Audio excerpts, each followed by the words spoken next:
live.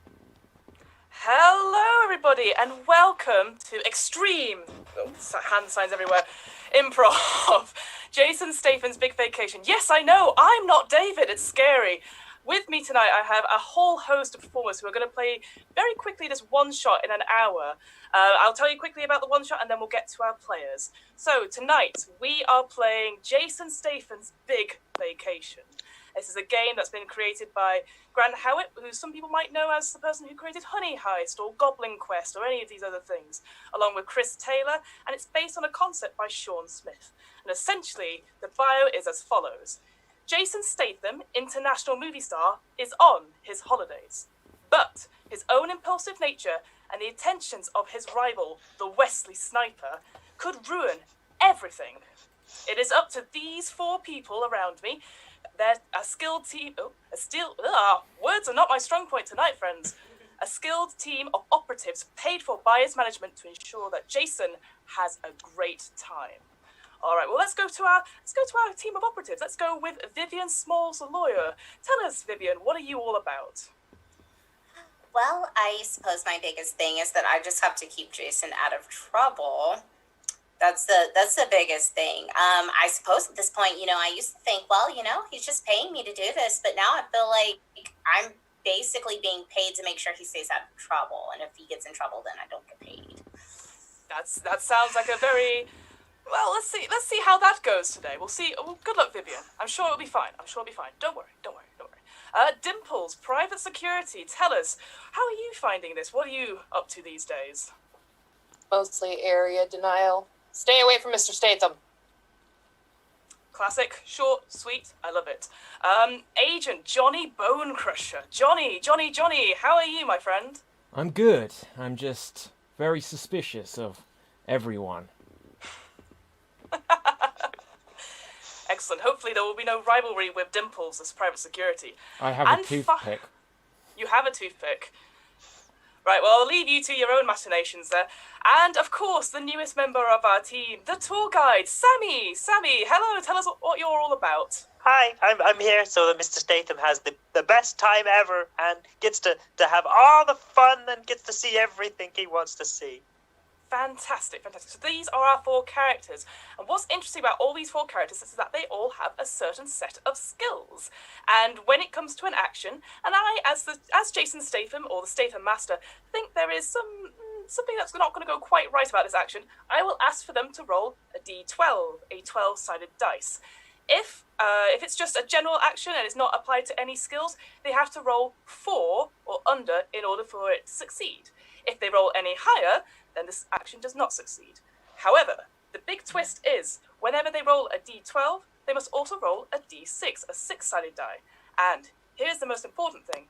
Every time the number on each die matches, Jason, according to the rules, does something unpredictable.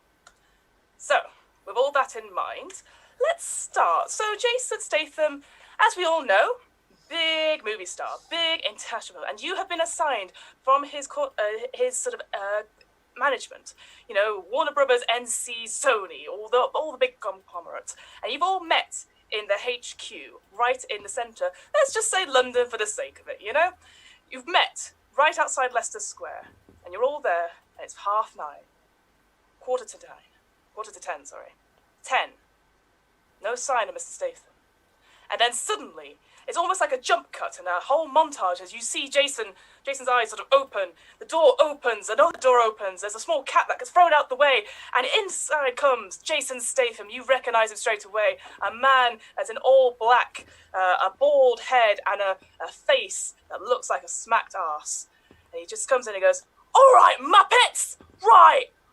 I am here to enjoy my holiday, and it's very important because tomorrow we're going down into our 4th lockdown. It's really annoying. I've had to push back my holiday again and again and again, and I need you four to help me."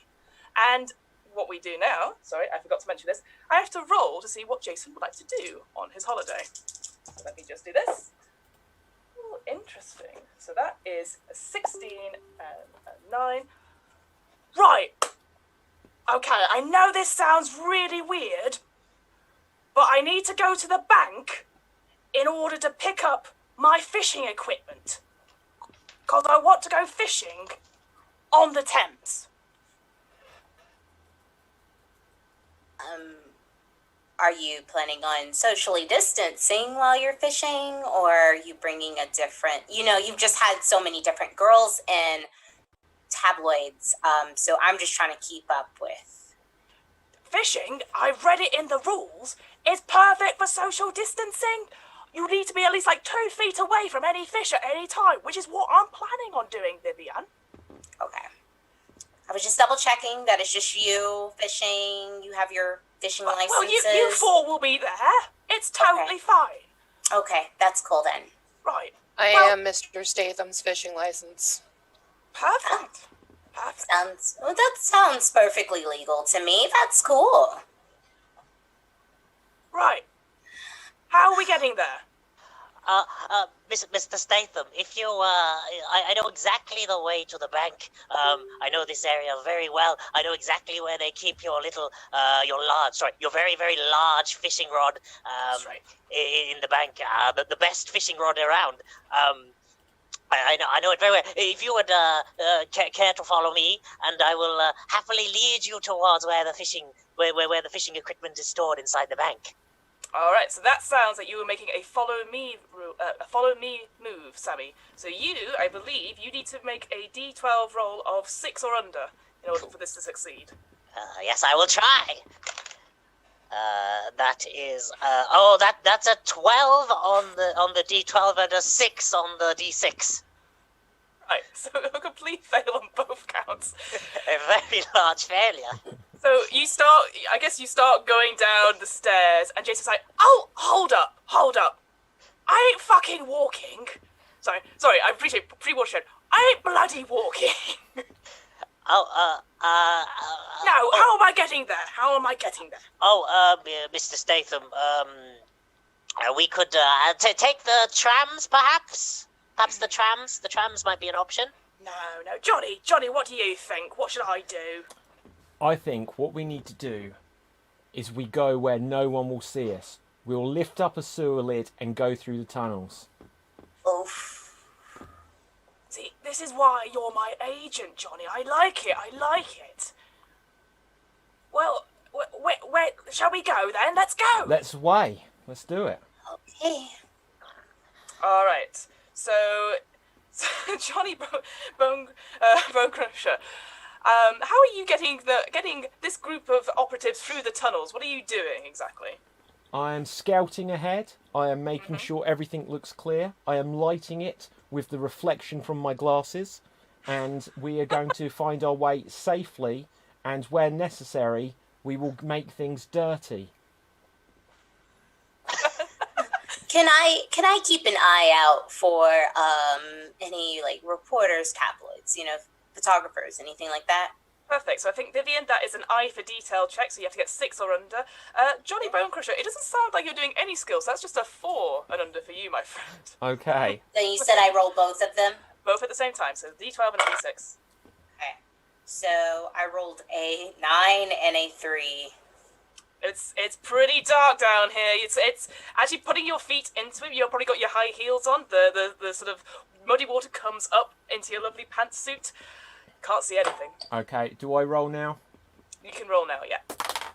Okay, I've got a 1 and a 6. 1 on the 6 and a 6 on the 12. A 6 and a 12. Unfortunately, you do not pass it. Again, so you make everyone go down into the sewers, but then, oh no, you've lost your way. And Jason's sort of like there going, ow, this is you guys don't know where the bank is. Ow. Can I get one of you to roll me a D6 for me, please? I roll a d6. Okay. Go for it. I don't really have a d6. I have an app. I rolled a 4. 4. All right. So what happens is, so during the scenes, what happens is that certain tracks that we have get sort of filled up over the scenes, and I'm currently, thanks to that sort of D6, we're going to make it into divided by 2, so it's 2. Jason starts to get bored. He's sort of stuck with this group, and he's like, ow, this is not, I don't like this, I'm bored. Dimples, what are you thinking? Sir, would you like a piggyback ride through the sewers? That sounds pretty amazing. Yes, please. All right, climb on. I'm on. Let's go. So it gets on you. It's a little bit tricky, but you are strong. You pretty much got this sorted. But you have a Jason Statham sort of as a backpack.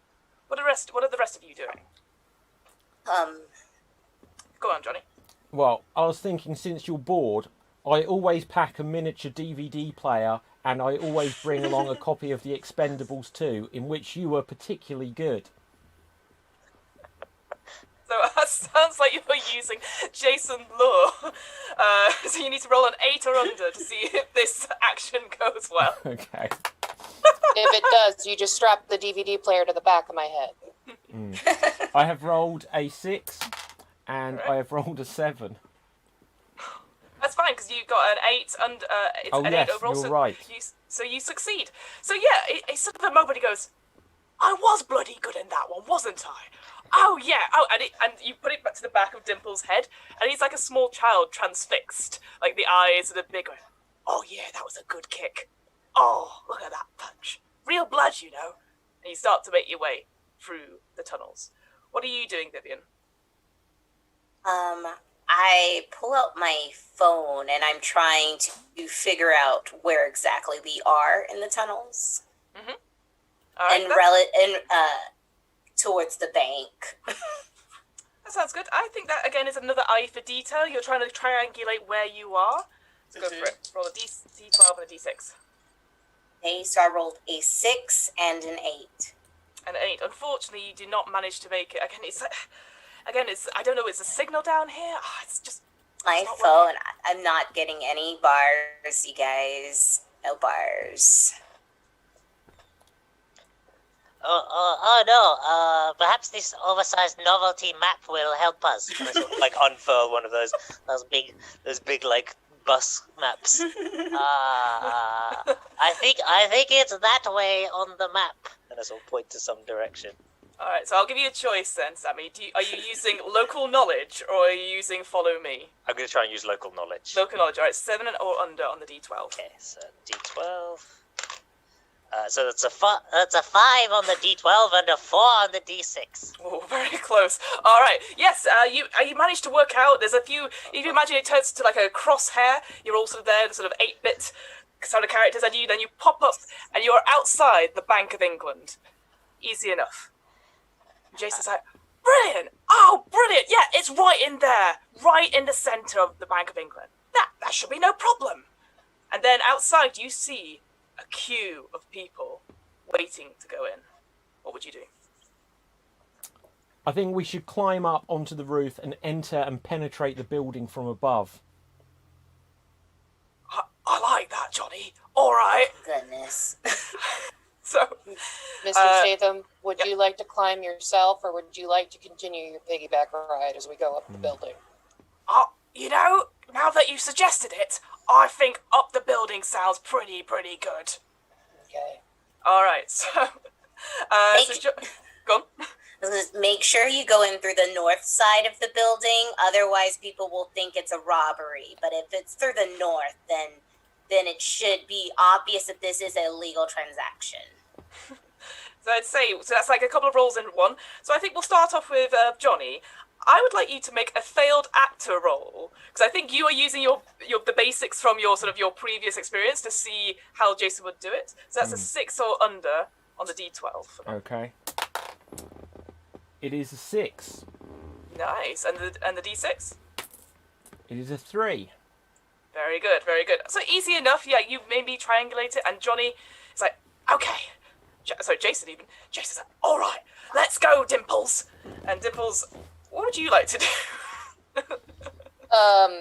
I would like to use my parkour skills to forego the ladder, and I'm just gonna hustle it up the drain pipe. Interesting. So are you using these hands are also weapons, or are you just going straight for it? Oh no, I'm using these hands are also weapons. Perfect. All right, that's an 8 or under that you need to get on the D12. On the D12. All right, let's go. Just your hands. That's a 6. 6 and the D6 as well. No, on D6, you got a 2. 2. Absolutely fine. So yeah, it's just, again, through that sort of the cut with sort of the other team looking on the ground, it's quite incredible to see Dimples, she's like sort of almost like hand walking up the thing with a Jason Statham to Dimples' back. Oh, I'm so excited! This is pretty awesome!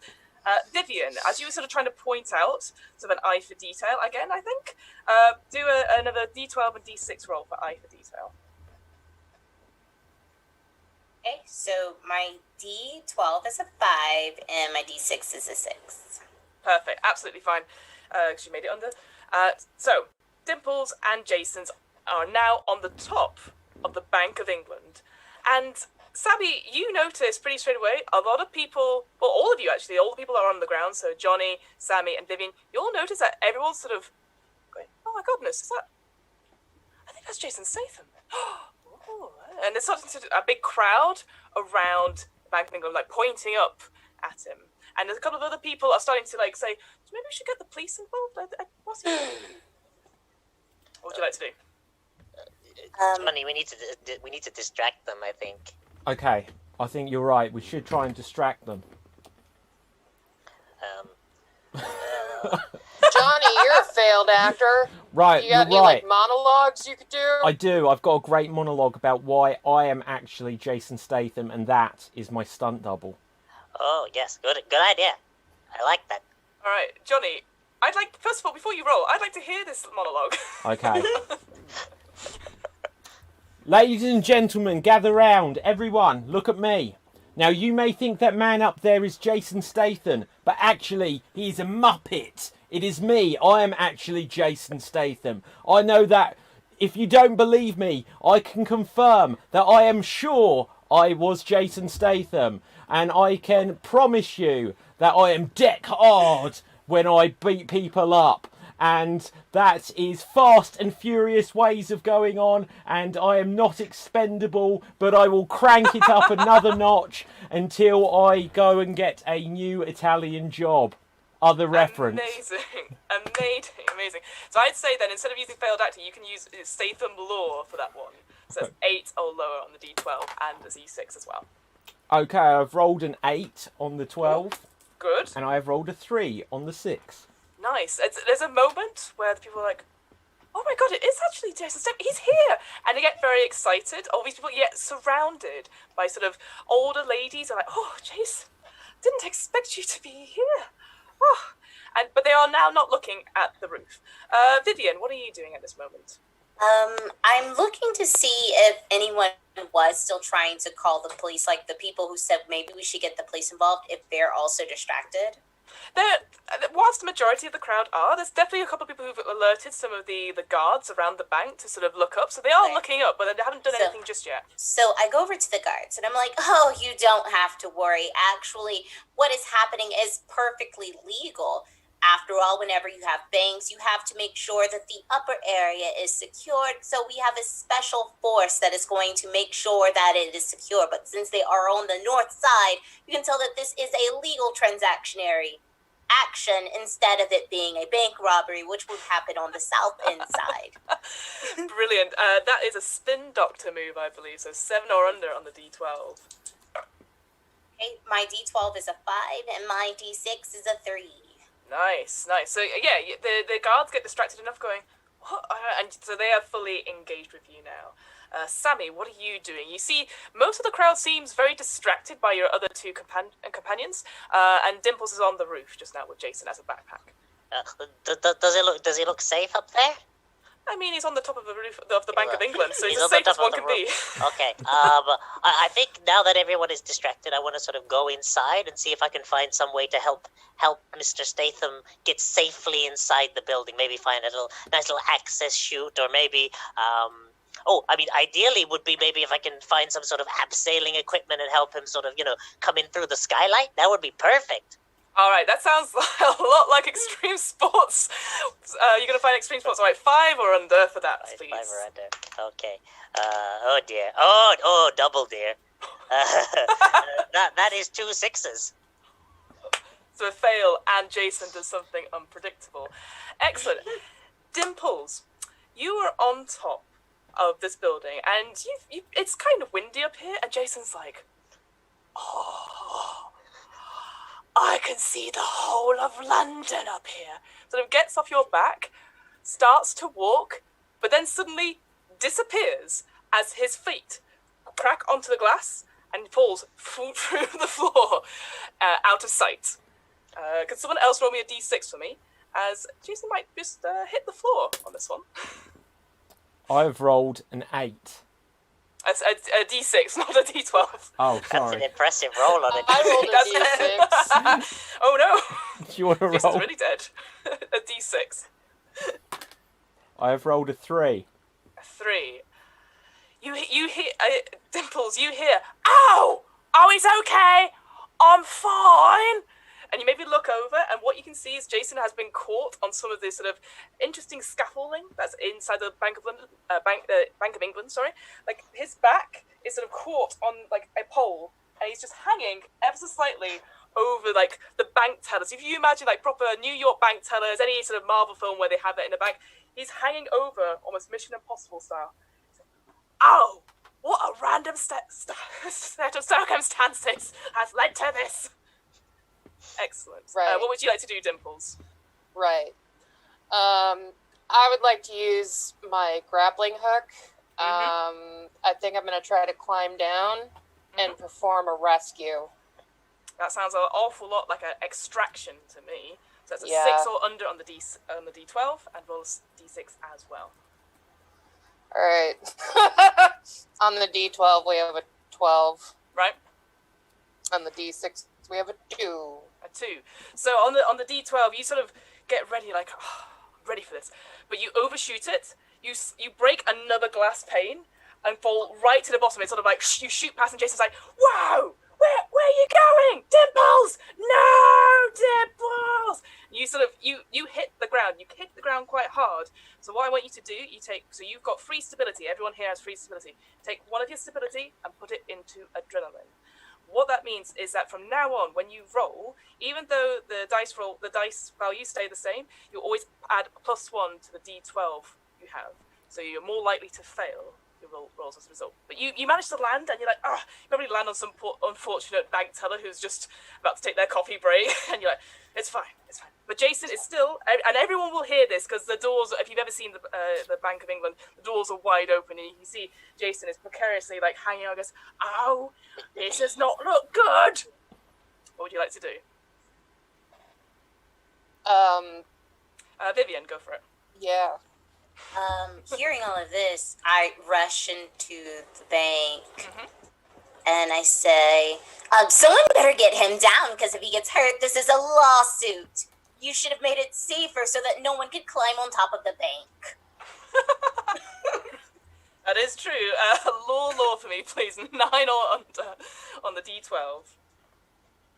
Okay, the D12 is a 7, the D6 is a 6. Perfect, yes. Again, so a lot of like very nervous-looking bank tellers. Again, the stereotypical sort of like lots of glasses, maybe some young men going, "Oh, right away, Miss Smalls." Everyone knows who you are, and that's quite empowering. And they all rush away, and they start getting ladders and whatnot. Johnny Bonecrusher, you are surrounded by slightly older East End women who are like, "Oh, Jason, original Jason, can't believe you're here." Oh, could you sign these autographs for us? Certainly.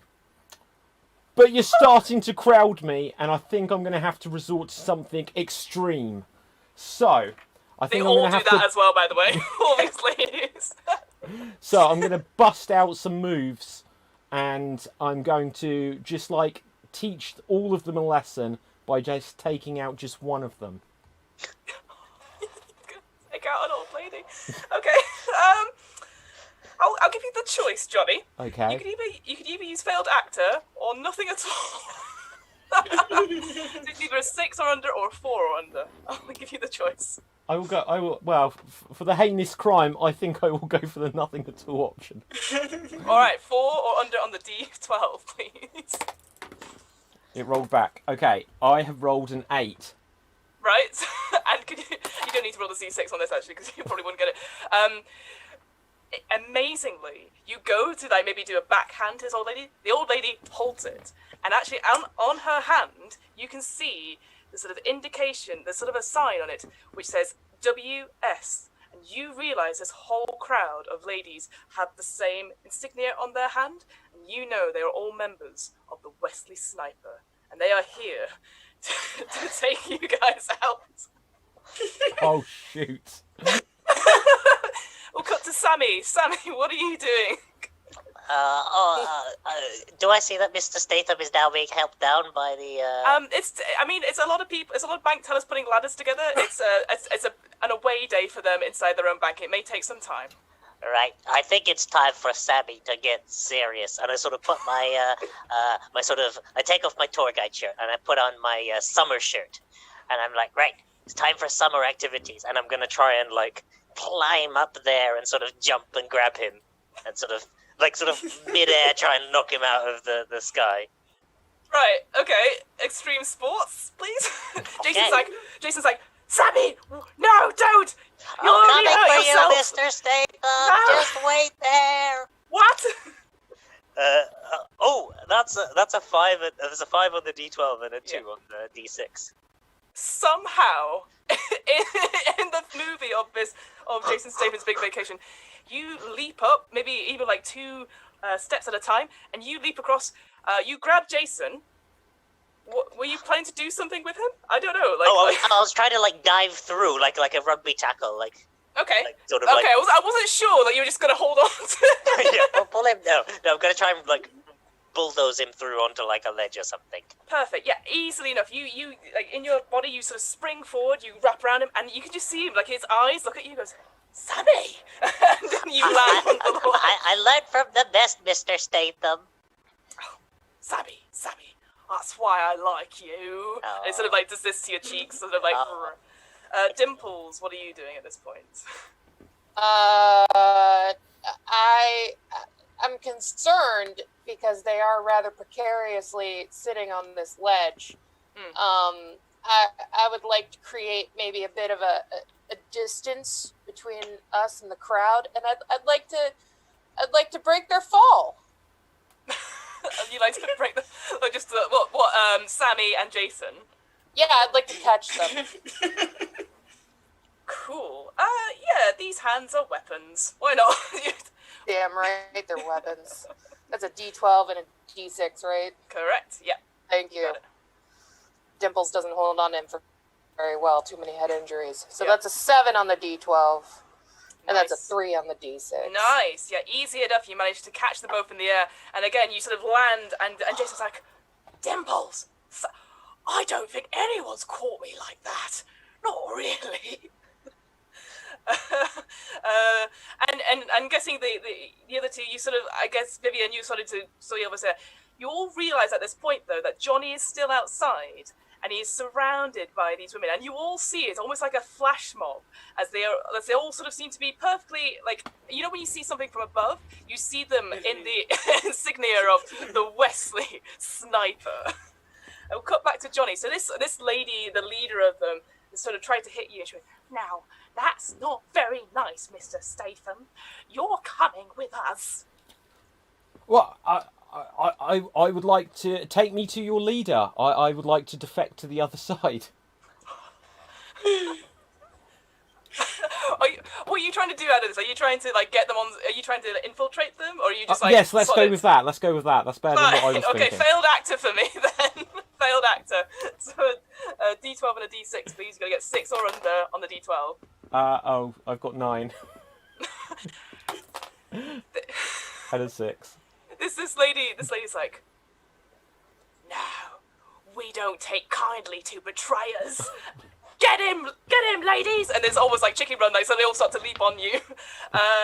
You are also going to take 1 point of stability into adrenaline, as always, older ladies, again, many of them with like t-shirts that have Jason Statham's just bald head on them, start to land on top of you, and it's getting quite crowded, this mountain of Jason Statham fans. What would the rest of you like to do? Like, Jason is currently okay, but you can see your friend is in a lot of trouble outside. So I run over to Dimples, and I'm like, Dimples, you gotta go you have to save Johnny. You're so strong. I have grown attached to Johnny myself. Like, I heard him say he tried to defect, but that's not the Johnny I know. Oh, He's probably on narcotics. That's what I assumed, that he's always on narcotics. Yeah. He's well known. I mean, if he was on narcotics, he might be able to have some sort of weird super narcotic strength and just push them all off of him, but it looks like he forgot to take his narcotics today, so... You know what? I'm gonna go threaten to sue them. I'll be right back. As Vivian goes off, Jason's like, what a weird way to sort of create, like, information outside of the context. All right, Dimples, what were you doing? Sorry, before I interrupted. I mean, whatever Mr. Statham needs me to do, I guess I'll go... you know what? Mm-hmm. I'm gonna just dive in there like a rugby scrum. I'm gonna just dive in there and see what happens. These hands are weapons. These hands are weapons. All right, go for it. Roll D12 and the D6. See if you can get an 8 or under on the D12, please. I got an 11, and I got a 2. That's fine. You try to dive, but the wall of women is so thick. You can't penetrate. They are just like, no, he's ours. It's like a lady with a face and like, Vivian, go for it. You better step away from him because there is actually a restraining order that is in against fans from touching Johnny Bone Crusher, and you are too close. Unless you want to spend a lot of time in jail. All right, a lot of time. Law for me, please. You're getting out the lawyer speak. You're getting out your phones. 9 or below. 3 and 5. The 3 is the D12 and the Perfect. 5 is the D6. Perfect. Yeah. So again, there's a moment where these ladies are like, we didn't realize. Oh, Mabel, come on. Like, and slowly but surely, Johnny, you are surface amongst the sea of sort of older Jason Statham fans. You can breathe. It's all right. You're okay. And Jason's like, I appreciate that things have gone awry, but I really need to get my fishing rod because the whole point of this was for me to go fishing, and my fishing rod is in the bank. Right, can we go and get my fishing rod? Of course, Mr. Statham, follow me. I know exactly where they keep it in the bag. If you just follow me down deep into the vault. Okay, follow me, son. Ooh, that's a 1 on the D12 and a 6 on the D6. Excellent. And for your knowledge of the bank, just having a quick look over, you know exactly where it is. You literally go down into vaults, you point at number 1, and you go, there it is. And Jason, oh yeah, of course, I asked for number 1, because I am the number 1. Because you are number 1, Mr. Statham. And what's the passcode to get in? Isn't it 1111, Mr. Statham? I don't know, is it? Roll a D12 and a D6, Sammy. I don't think it is actually. No, I got a 9 and a 2. He types it in, 111, doesn't work. Dimples, go for it. Permission to use small amount of C4. I love it how you just have that to hand, Dimples. Brilliant. Okay, roll. These weapons are also weapons. 8 or below. D12's an 8. Yeah. D12 and a D6, please. And the D6 is a 1. Perfect. Yeah, you just do. There's a moment where you think, oh, is this too much C4? It explodes. The door so slowly crunches in.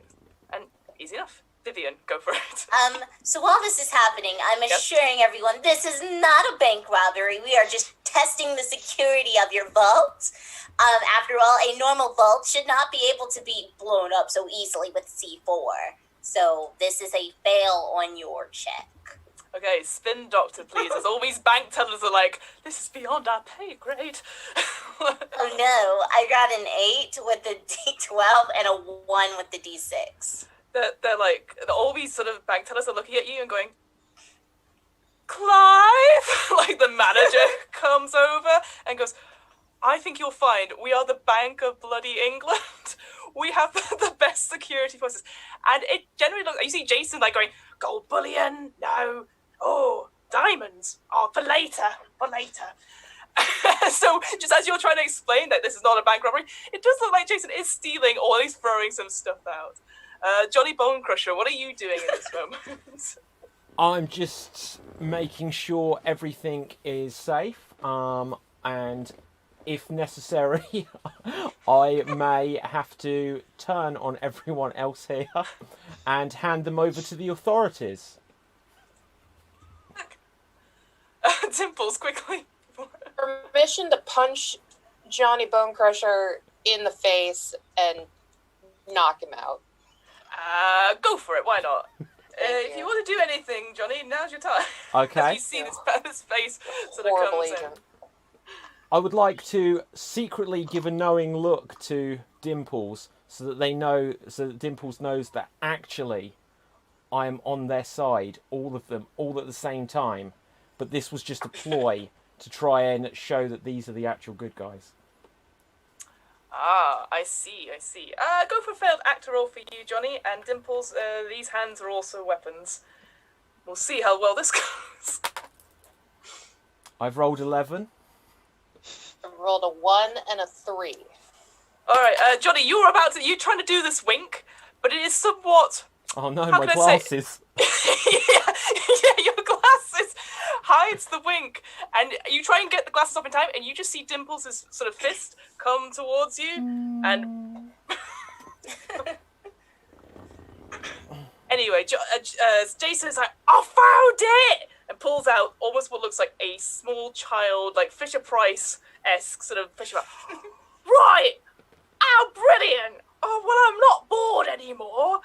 Because someone roll me a d6 for me, please. As there seems to be a bank robbery happening at the Bank of England. 1. 1. All right. So I'll tell you now, the other tracks, we've got 2 tracks going at the moment, just in case. So we've got one that he's bored. The other one is arrested. That's filling up quite nicely. Okay. So Jason's like, all right, bro, I've got the fishing rod. Right. Where next? Well, I want to make sure I catch the biggest fish in the Thames. Mr. Statham, I know the part of the Thames that has the biggest fish, and with that beautiful fishing rod, I know you'll be able to get all of them. Is just south of here. Like if we go there, it'll be perfect. The biggest fish. That's Brill. Yeah. Well, how we get there? You remember those sewers that we went in through before? Oh yeah, but they were a bit smelly. They were a bit smelly, but they lead directly to the biggest fish. Isn't that bloody convenient? All right, I'll follow you then. Follow me. Okay, follow me for Sammy, please. That's a 5 on the D12 and a 1 on the D6. Damn, you guys are not matching dice today. I like it. Yeah, because now you've got it all in your heads. It's easy enough. You follow the sewers.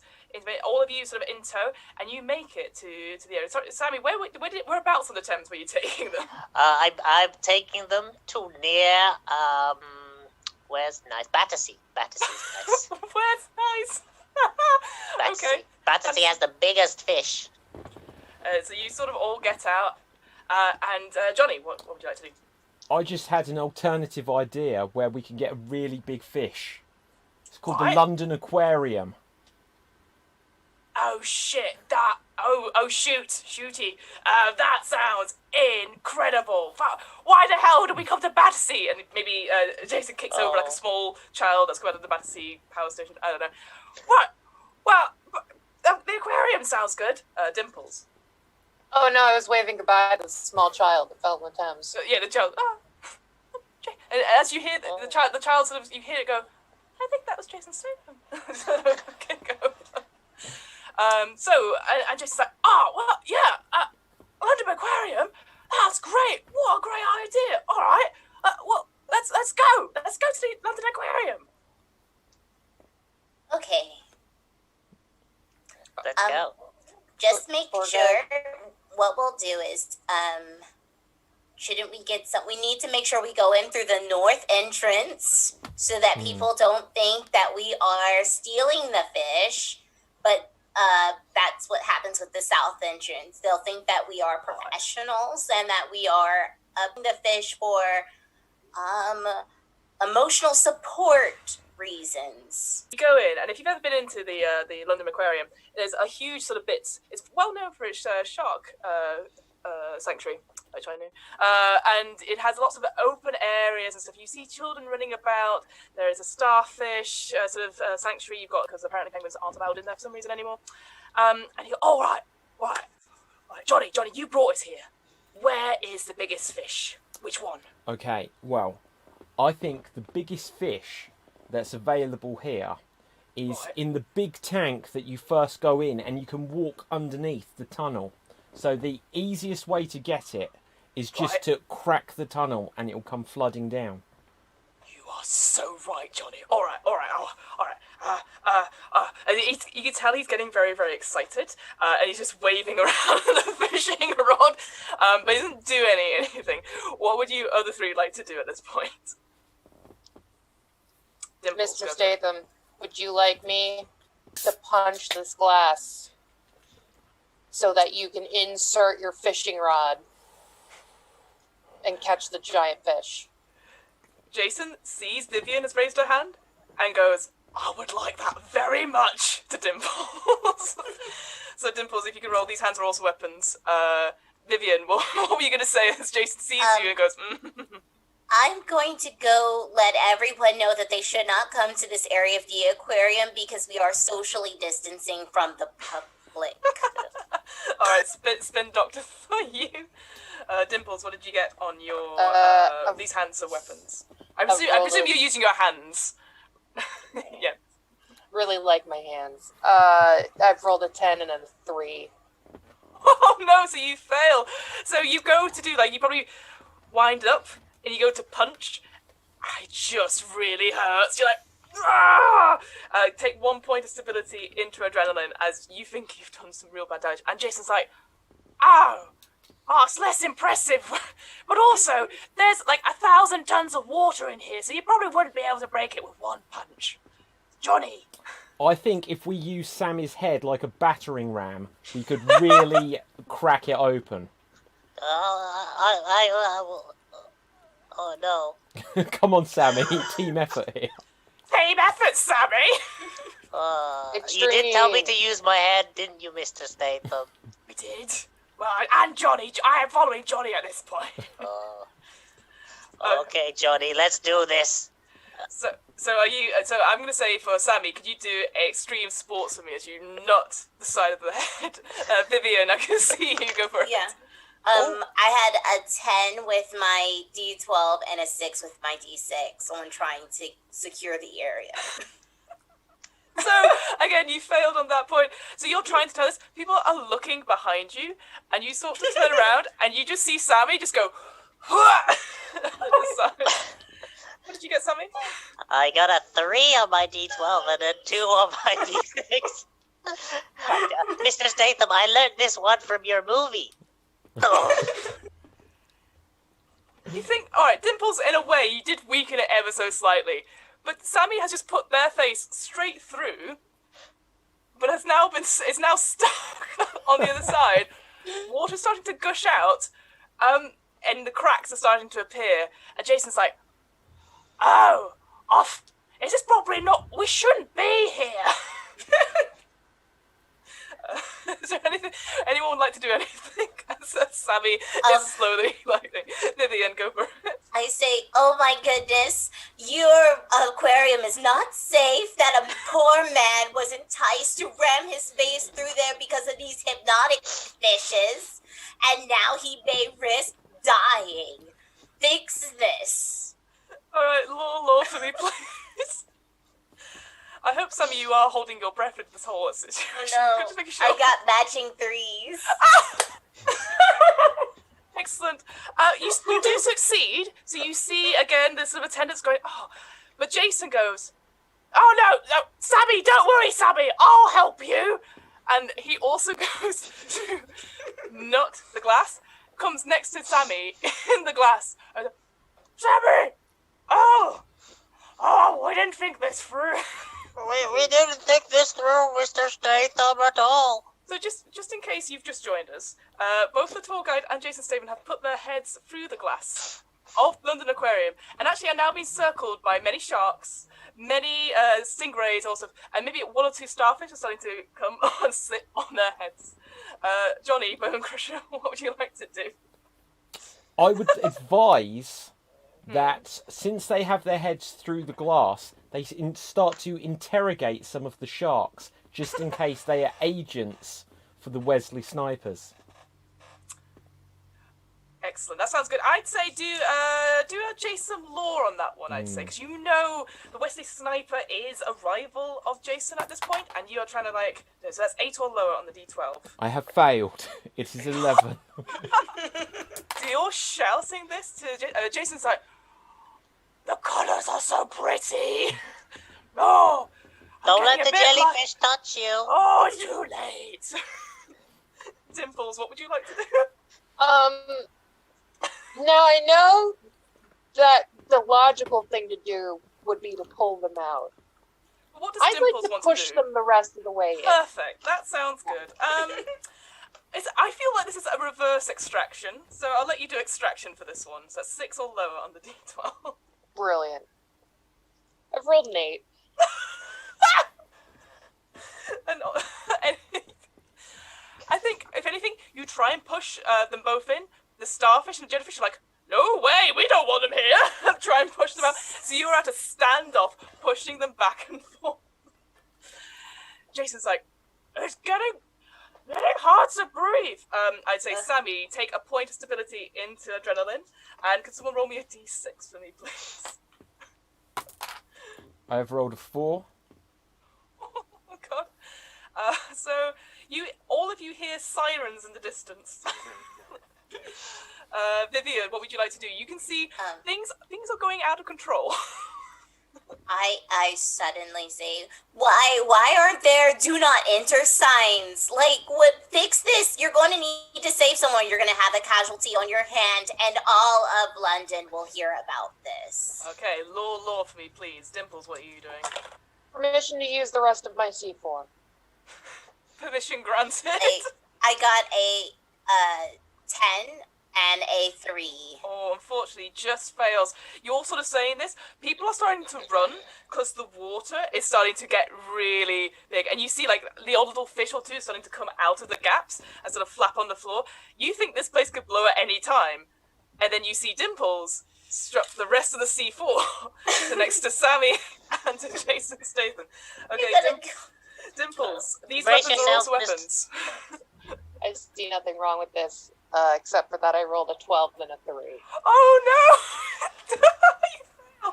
So, you step it, you go, you can see Sammy, you're just holding your face. Jason's like, oh, it is really exciting. You press it, doesn't go off. You think the water has seeped into the things, and you have no more C4 left. Done. Johnny Bone Crusher, what are you doing? You see Jason's like, I think I might go with the angels now. Right, so I always carry upon my person, just in case Jason needs it, a large spanner, because I know he is a mechanic. And so if he cranks up his energy, then he will meet the Meg. Yes, we got there. Just say the law for me, please. I've rolled a 6. And a D6 just in case? And a 2. Perfect. You get the spanner, and you sort of, I'm guessing, are you going to hit the side, or are you going to try and give it to Jason? I will give it to him. He is the mechanic, not I. You see him, and he's like, wait, oh, my old friend! And he wallops it on the back, and as a result, he pushes himself out. The water starts to gush out at an alarming pace. Sammy, you are still trapped inside. What would you like to do? I think it's time to ride my way out of here. And I sort of I wait until there's a jellyfish or a shark comes towards me, and I try and my hands are on the other side. I'm trying to bite down so it can pull me through the rest of the way. Wait, are you going into the? Sorry, I just wanted to clarify. Are you I'm going gonna ride in and then ride back out. Okay. I just wanted to make sure we all knew where you were doing. All right. Extreme sports for me, please. Extreme. Here we go. Okay. 5 or less.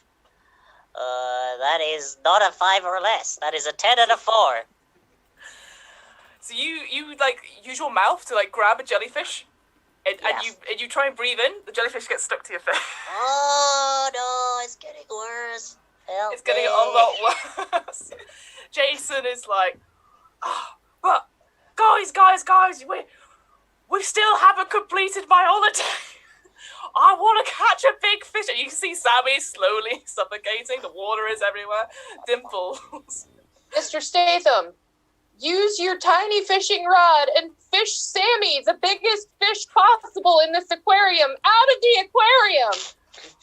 What a bright idea! That's why I like having you around, Dimples. Can you roll for me extraction for me, Dimples? So 6 or lower. 12. That's about. He's like, you're right. But instead of using the thing, he goes, oh, I'll do it from the other way. Puts his head back. Ow! It occurs to me this is not the right way. Vivian, go for it. I start looking for scuba gear so that I can try to get some oxygen to my dear friends. Excellent. Eye for detail for me, please, so you can spot that. The emergency lights are now on. The stingrays and stuff are like sticking to the sides. It's getting quite scary in here. I rolled a 2 as the D12 and a 3 as the D6. Perfect. You just in the right moment, you see it. It's just there in the corner. You've got an oxygen tank. There is only one, though. I will say that.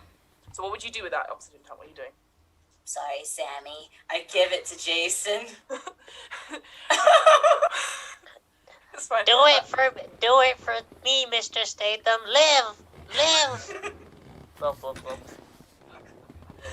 It's on a train, and he puts it on like through various things. He's like, no, Sammy, I can't let this happen.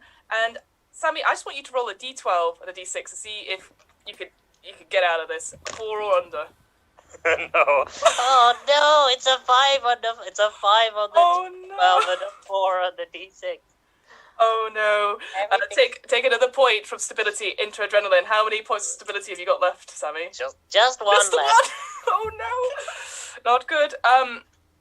You can hear now the sirens are full blast. You think the entire Scotland Yard is outside, and you think you have one scene, one movement between all of you to get out of here, take Jason, and save Sammy. So we'll go around in order. So Johnny, what are you doing to save the day, save Jason's vacation?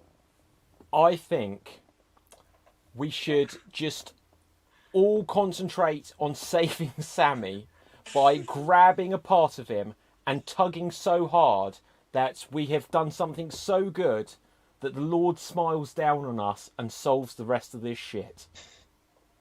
All right, I don't think that's any of your traits though. Oh so yeah.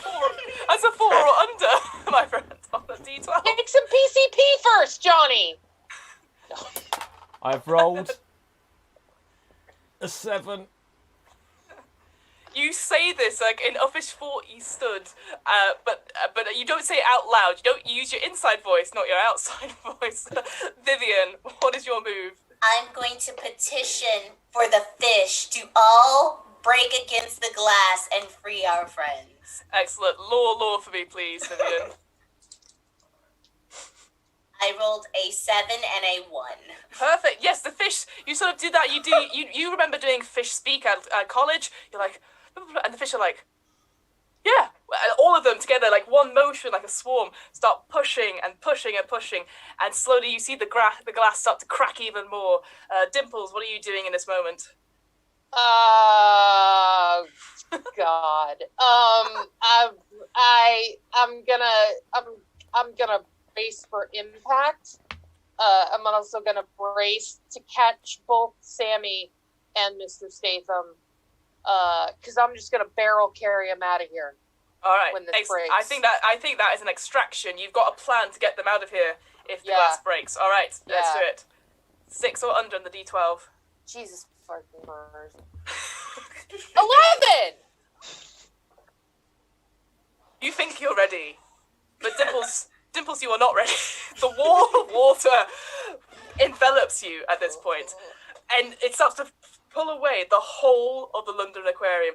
If anything, if you see the look over the Thames, you just see the London Aquarium break from the bank and start to pull away, leaving a whole hole on the south bank. Sammy, you are now free, but there are fish everywhere. Jason is next to you. What is your final move of this game?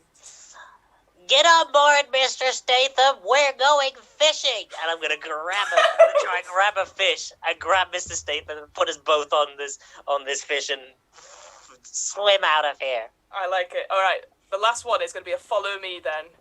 Getting in. So 6 or under. Can you save Jason's holiday? Jason's holiday. I cannot save his holiday. It's an 11 and a 1. Let's go. So you start to do that, and Jason's like, "What? No, that's not fish. I've lost my fish." And is panicking.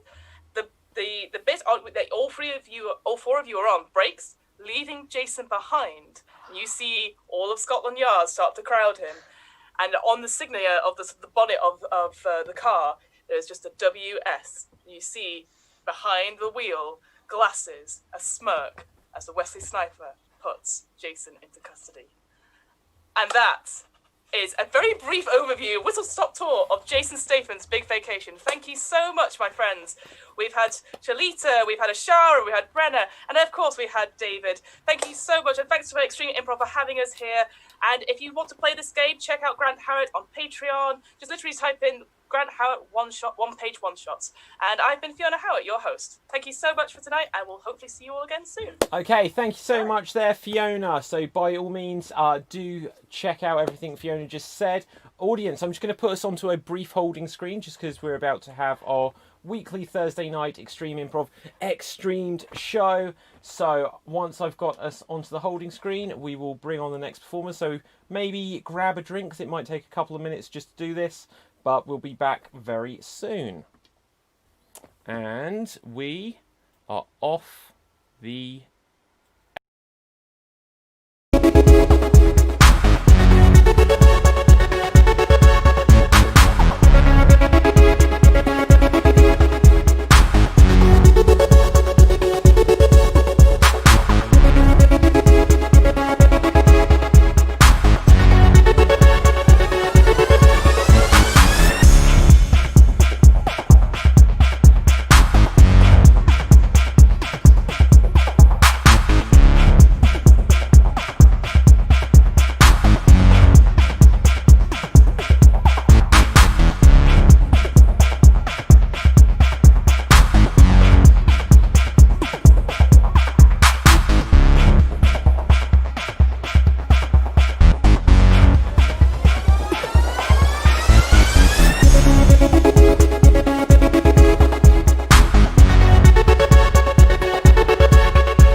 Okay, and we are once again live. So, hello, audience. That wasn't too long, was it? We are back.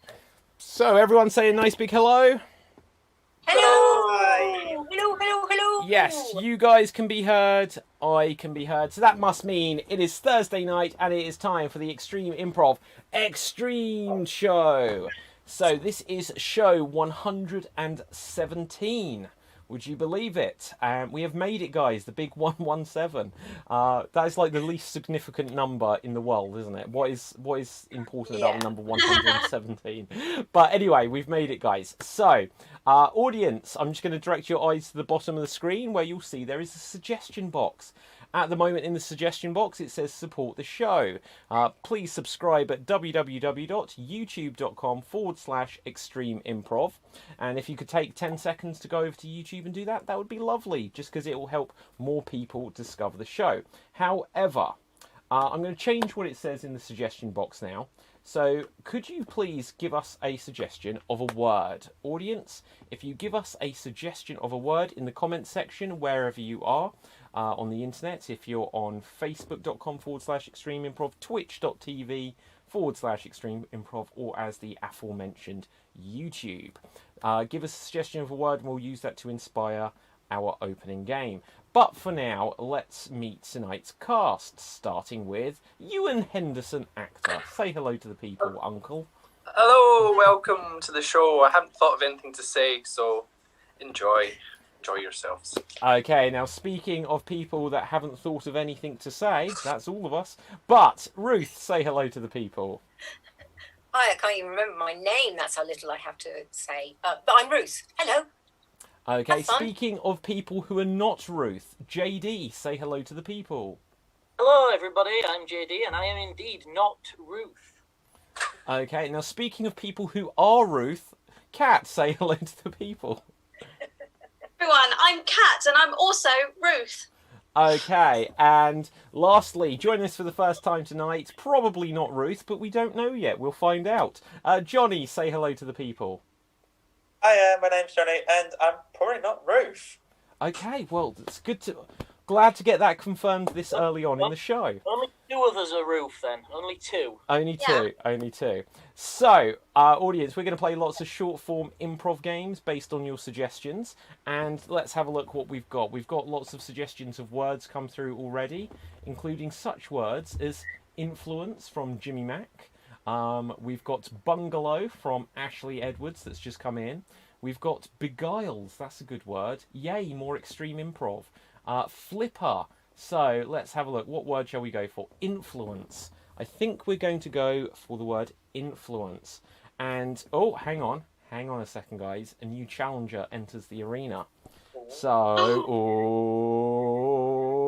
this is going to take some time for her to appear. But I thought she'd have been here by now, making us wait. Oh, we can't do anything else other than wait now. Okay. And wait! It's Elkie. Okay. So, hello, Elkie. How are you doing? Hey, what's up? I'm here. Yes, you are indeed. Okay. Oh, apparently our audio may be slightly out of sync. Audience, if the audio is out of sync, I would suggest that you try reloading the page because it may fix it. But I'll see if there's anything I can do. And so, what word did we have? We had the word influence. And so, let's have a look. Ewan, could you please do a 30-second dramatic monologue on the theme of influence? And then we will ask another performer to recreate it as best they can in this opening game of verbatim. So 30 seconds, dramatic monologue on the theme of influence. And here you go. Yes, well, the most influential person at the moment is Ruth. We have about 3 Ruths here, and she is wonderful and fabulous, and was a waddle penguin, vampire penguin. I hope, Ruth, you don't mind that this is all about you, but it's just what popped into my head. So, influence, yes. The Penguins were quite influential and nearly won the entire championship. So, I mean, what more do you want? Be a Ruth, and you can win too. And that is 30 seconds. Well done, though. Well done. Thank you very much, Ewan. Next up, we're going to come to Kat. Kat, if you could attempt to recreate Ewan's original performance as precisely as you can in 30 seconds, that would be brilliant. And here you go.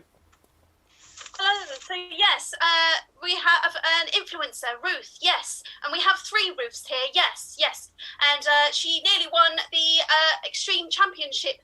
Waddle waddle. And Ruth's just amazing. Yeah, Ruth is great. Yes. I'm done. There's 8 seconds left. Oh no.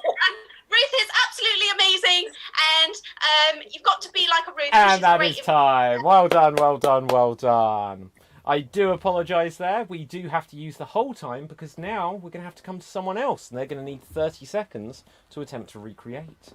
So, Ruth, could you please recreate Kat's recreation of Ewan's original performance? Now, for clarity, especially if you haven't seen or played this before, interesting. I'll deal with that. There's a slight technical issue, but I'll deal with it. If you haven't played this before, you're going to have to recreate Kat's recreation here. You're not recreating Ewan. So here you go. Yes, well, influence. The most influential person here is Ruth. Yes, she's fantastic, and she nearly won the Extreme Championship. Waddle waddle, and yes, no, she's a wonderful person, right? Well, in fact, there's 3 Ruths here tonight. So yeah, well, that's probably all there is to say. And that is time. Well done. So, now we're going to take things full circle. In a moment, Ewan, you're going to have 30 seconds to recreate Ruth's recreation of Kat's recreation of your own original performance. For clarity, you are not recreating Kat or yourself, you're just recreating Ruth. And here you go. Well, yes, the influencer is Ruth. She nearly won the entire team championships. Ruth is wonderful. Waddle waddle. How can I not remember this? Ruth is amazing, really, in every way, and donates a lot to charity and other worthy causes. And I'm really drawing a blank tonight. I can't remember my own version or anyone's Okay, well done, well done. Thank you so much. So, audience, it is now voting time. Who do you think did the best recreation of what came before? If you feel it was Ewan, type Ewan into the comment sections. If you feel it was Ruth, type Ruth. And if you feel it was Kat, then vote for Kat. Just whilst you're doing that, audience, I will acknowledge that you're saying that there's a slight time delay on the audio on YouTube. But apparently it's okay on Facebook, so if you're able to see it on Facebook, that might be the quickest solution. I'm not 100% sure what I can do without restarting the stream. So if it is working somewhere, perhaps just check it out. We're on twitch.tv/Extreme Improv and youtube.com/Extreme Improv. But hopefully we won't get more issues, and it will fix itself at some point. So, with that, let's have a quick look over at the comments section here. And I think the best recreation has gone to Kat. So, well done, well done. Oh, we've got another one. Waddle waddle. Oh, but that's not a vote. Just joined. Hello, everyone, says Andrew Whittington. So Kat, you have got the votes there. Next up, we're going to do another round on this. But before we do, audience, I'm going to change what we're looking for suggestions of. Please now, could you give us a suggestion of an addiction? Please, could you give us a suggestion of an unusual addiction, something to be addicted to? And we will use that to inspire not an opening game, a future game. But let's see what word we've got here. We've got the word purse. We have the word purse. Elkie, could you start us off here? 30 seconds on the theme of purse, and here you go. Hello, it is me. You know, people think that I've done too many injections, but I say never. I need more. I need more. The Elky's lips are not big enough. They need to be big enough so that they can talk on their own without any aid. And that is 30 seconds. Well done there. Well done. So, next up, we are going to come to Johnny. Johnny, you have seen how this worked from the previous game. The challenge here is to recreate Elky's original performance as precisely as you can. You will have to use the full 30 seconds. So, here, so if you don't know what happened, just bridge the gap, fill it in. And here you go. Oh, hello, it is me. I need some purses because I need more. I need more. And there's nothing that can tell me that I don't need any more because I love my purses. I really, really do. And I just love going out and buying loads of shit. Purses and handbags and whatnot. But I do love my purses, and no one can tell me not. And that is 30 seconds. Well done. So now, JD, you are next. Here you go. Hello, it's me. I need to buy purses. Look at me. I need more. Is it this kind of purse, or is it the buying kind of purse? I need more, and nobody can tell me that I don't need more. Just look at me. I will buy them and more. Give me them. Give me them all, please, now. Look at me. Give me And all that is these 30 seconds. So once again, we're going to take things full circle, and in a moment, we're going to ask Elky to recreate JD's recreation of Johnny's recreation of your own original performance. And here, Elky, you go.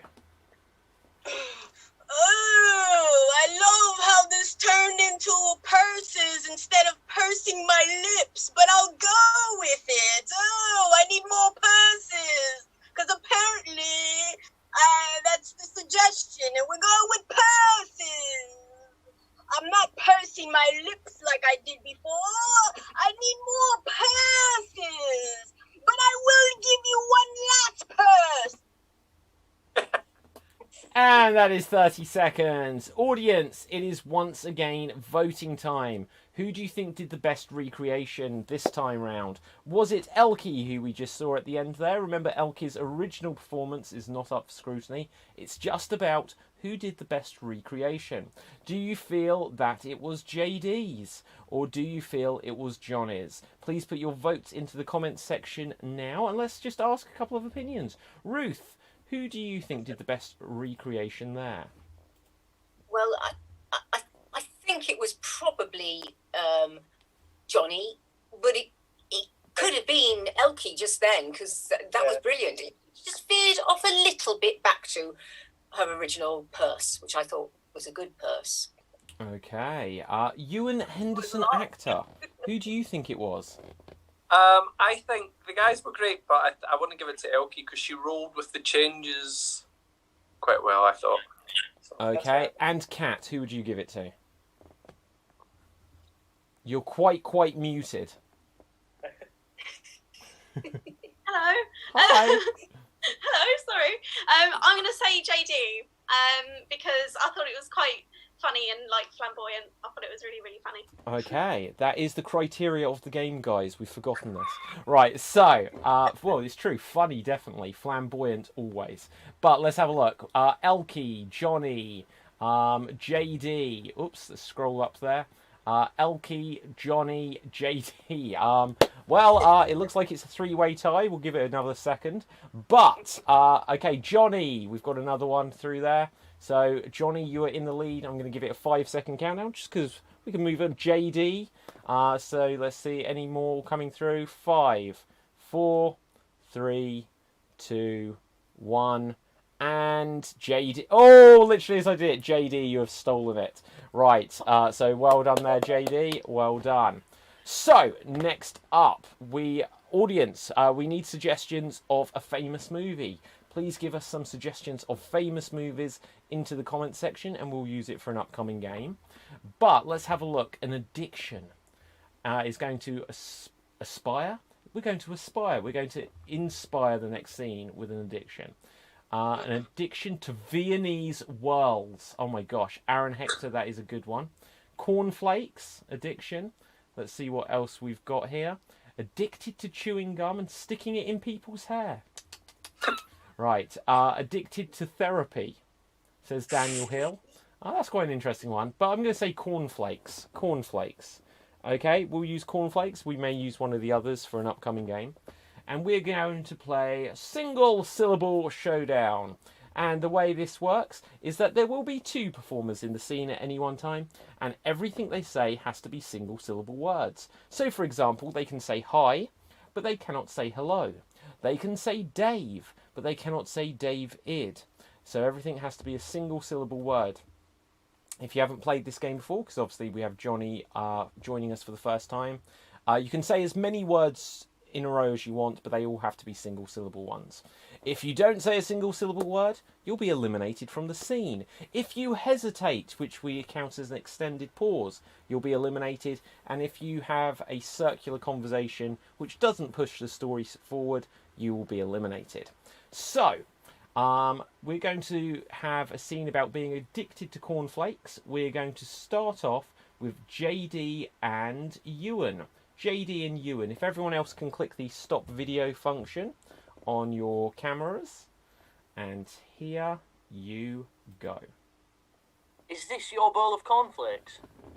Yes, it's my bowl. Where's yours? I thought that was mine. Mine, my friend. All mine. But that's my spoon, though. I don't care. I eat them all, mate. Even the spoon? Even. Oh. Oh! Okay, so you're eliminated. Could we please now have Ruth in? And continue. What can I eat? Rice. And I chips. don't like rice. I need a flake or 2 or 3 or 4 or 5 made of corn. No, you can have bran. Or Bran? Flakes of bran? yeah, That's not good. good for you. No. Corn. Give me corn. How if we share? Can we? How many flakes have you got? Many. Oh, so you are now out. Could we please have Johnny in? And wait for it. Continue. Hey, man. How are you? Hi. I'm good, thanks. Yourself? No. Oh, so easily done. Don't worry. Can we please now have Elkie in? You and you're on fire here. And continue. I know. What's up? Fly far from my corn. Well, I heard you have corn made of flakes. Not Or for flakes you. made of corn. Not for you. No way. What? No way. Why All not? mine. 'Cause I want them. But how can I? Drive to the store and get some. I have no car. I think not. You know of a car I have? Tell me. I see you in one. This is not mine. Oh. Well, dance I for broke me. in. Dance Say for what? me. Dance for you. I don't think so. If you're good, I'm give you not. play. I can tell you right now, I'm not. Hard luck. What can you do? Well, I can sit still. Nah, I'm out. Ah, okay. So, who hasn't been in? Anyone? Just me? Okay, Kat, go for it. Hey there. Hi. I hear you have frost flakes. You heard wrong. They're sweet. Say what? Oh. I said, oh. Okay. Oh, okay. I separated it. That's not a word then. Right, okay. So, Elkie, you are out. I can't even remember what a The game scenario is is. over. Sorry? Isn't the game over? I haven't had a Oh, go. you're playing. Oh, my bad. Ah, no, screw it. Kat, you win. Everyone come back. Everyone come back. Oh, dear. I genuinely forgot what the scenario was, so I'd have been going in very, very unclear on that. So, let's go on to our next game. Audience, I have asked you for suggestions of famous movies, and we will remake some of these for you. Oh, we've got lots come through, so I feel safe now to change what we're looking for in the suggestion box. Audience, could you give us some suggestions of professions? Give us some suggestions of professions. Okay, yep, still more coming through. And what we're going to play now is 1 Minute Remake. Yes, we are playing 1 Minute Remake, and the way this works is each of our performers is going to be tasked with remaking a movie all on their own. And they're going to take a 90-minute, 2-hour-long film, and they're going to condense it down into 60 seconds. They're not just going to do one moment from the film, they're going to recreate the entire film, the entire plot, beginning, middle and end. They're going to play every character, they're going to do all of the best moments, and they're going to do it in 1 minute. Now, again, if you haven't played this game before, don't worry if you don't know the movie you've got. Just make up whatever you think a movie with that title should be.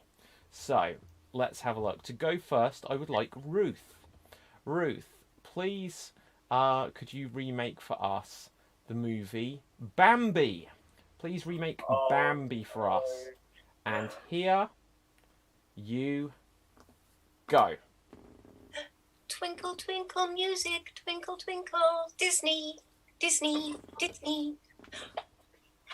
Tree. I'm a tree. I'm a tree as well. Hello, big trees, big trees. Oh, look, a deer. I'm a deer, and I'm going to have a baby deer. Oh, I can't walk because I am only a Bambi bear, dear. Oh no, there's slippy things here. Who are you? Thump, thump, thump, thump, thump. I'm Thumper! They call me Thumper! Who are you? I'm a deer. I'm a little deer. I think that's called a fawn. But whoa! Oh, this ice is very slippy. Whoa! Oh, I got my legs going out in all directions. How do you walk on the ice? And that is time. Well done there, Ruth. Well done. I Very can good. die. Okay, so yeah, that was the version where everything turns out happy. They just slip around on the ice. So, Yes. next up, let's have Elkie. Oh. Okay, for you. Another childhood favourite here. Venom. Please remake Venom for us. And here you go. Hello! Opening credits rolling. I know that I am a costume figure with bug eyes and my face is covered. I probably punch you really hard and it feels like venom coursing through your veins. Oh, yes. Am I good? Am I bad? Who knows? Not me. And I'm going to go over here. And I'm going to go over there. Do I spin a web? I look like Spider-Man, the evil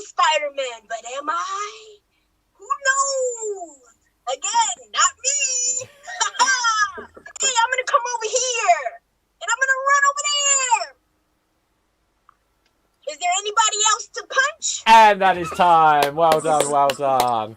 Ah, do you know what? I genuinely felt certain that you will have seen that film. And, oh dear. But I like it. I like the fact that we acknowledge it's not heard of me. Okay, Johnny. Let's find a movie for you. Please, could you remake for us? Okay, so after Venom, we have another harrowing action film, Pinocchio. So, Pinocchio, please. Oh. In 1 minute, and here you go. Oh, I'm completely wooden and all stiff. Oh, look, there's another man. Let's just bang, bang, bang, bang, bang, bang, bang, bang, bang, bang, bang, bang. What is happening? Meow, I'm a cat. Meow,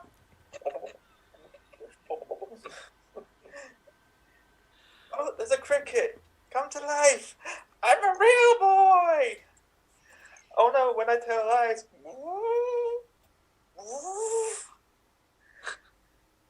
Oh no, there's a massive whale. Ah! We're gonna get eaten. Let's try and escape out the whale. Come on, let's run. No, let's go through the spout. Ready, 1, 2, and out we go. Instead of being shut out by the whale, climb out on land. Yeah. And, wait. And that is time. Oh, Well done, boy. Johnny. Well done. Can I say something? Yeah, go for it. When he started off saying, I'm a boy and I'm wooden. Oh, there's a man here. Bang, bang, bang. I thought it was going to go the way of Matilda from the other night. Oh my god. Well, he did get shut out by the whale at the end, so that was something. I was in the Anyway. mood a long time. Let's have a look here. So, JD, you haven't been yet, have you? No. Right. So, how are you on your superhero movies? It depends which one. Oh, I would like you to remake Thor Ragnarok. Thor Ragnarok. And They are. here you go. I'm Thor and I'm stuck in a chain. I'm going to use my powers of sexiness and hammers. I have escaped, but Ragnarok is soon to happen. I need to go to this distant planet of Valkyrie. I've been captured now and I'm in a stadium and Jeff Goldblum is up there with makeup on his face. It's the Hulk! We're friends! This will be fine! Come on! Raw, Hulk smash! Raw! Raw! Come on, Hulk! We're in the Avengers! We should be friends now! And now we've battled, and we've woken up in this strange little apartment, and there's Valkyrie. I think she will help us. She'll help us a lot. Let's go and... Wait, the Hulk is Bruce Banner now! Darn, what's going to happen here? And scene. Well done. Well done. What is going to happen? It was a cliffhanger, wasn't it? Yeah. Yeah. Oh, no. Okay, so, Kat, you can go next. The film for you to remake is going to be... Oh, we've got loads of good ones here.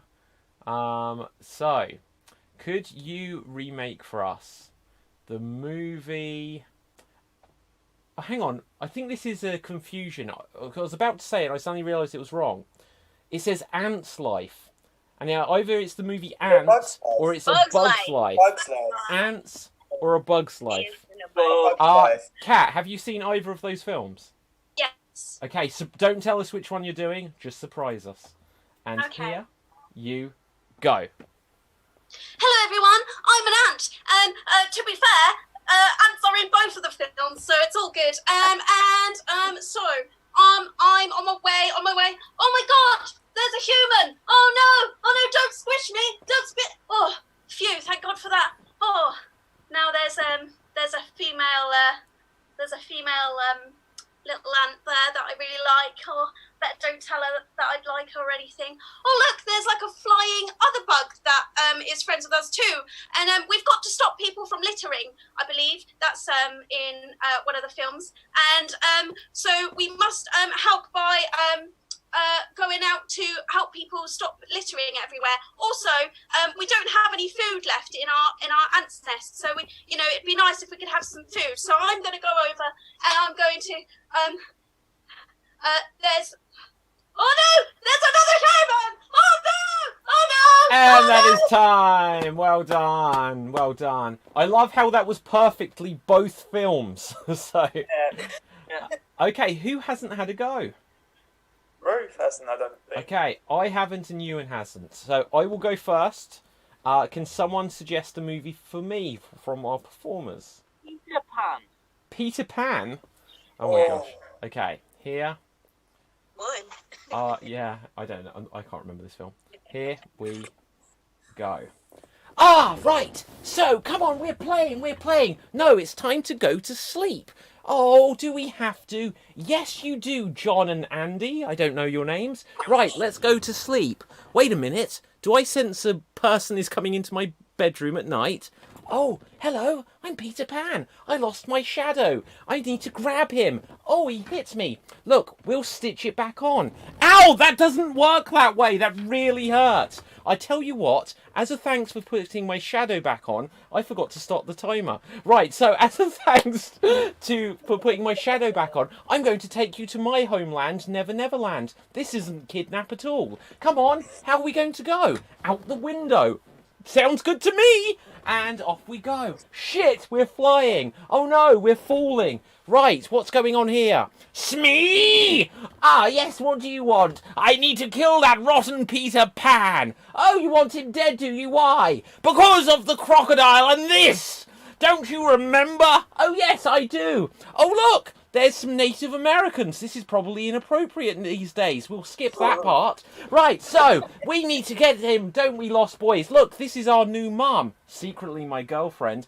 Oh, wow! I'm not creeped out at all. You brought me to all these boys here. Oh, no! I've been kidnapped by Hook. Ah! I've got her! Right, what are we going to do now? Sword fight! Ah! The crocodile ate me! Dustin Hoffman will play me in the future. And scene.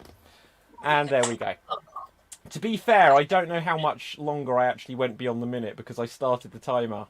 But I forgot to press start. So, Ewan, you will go next.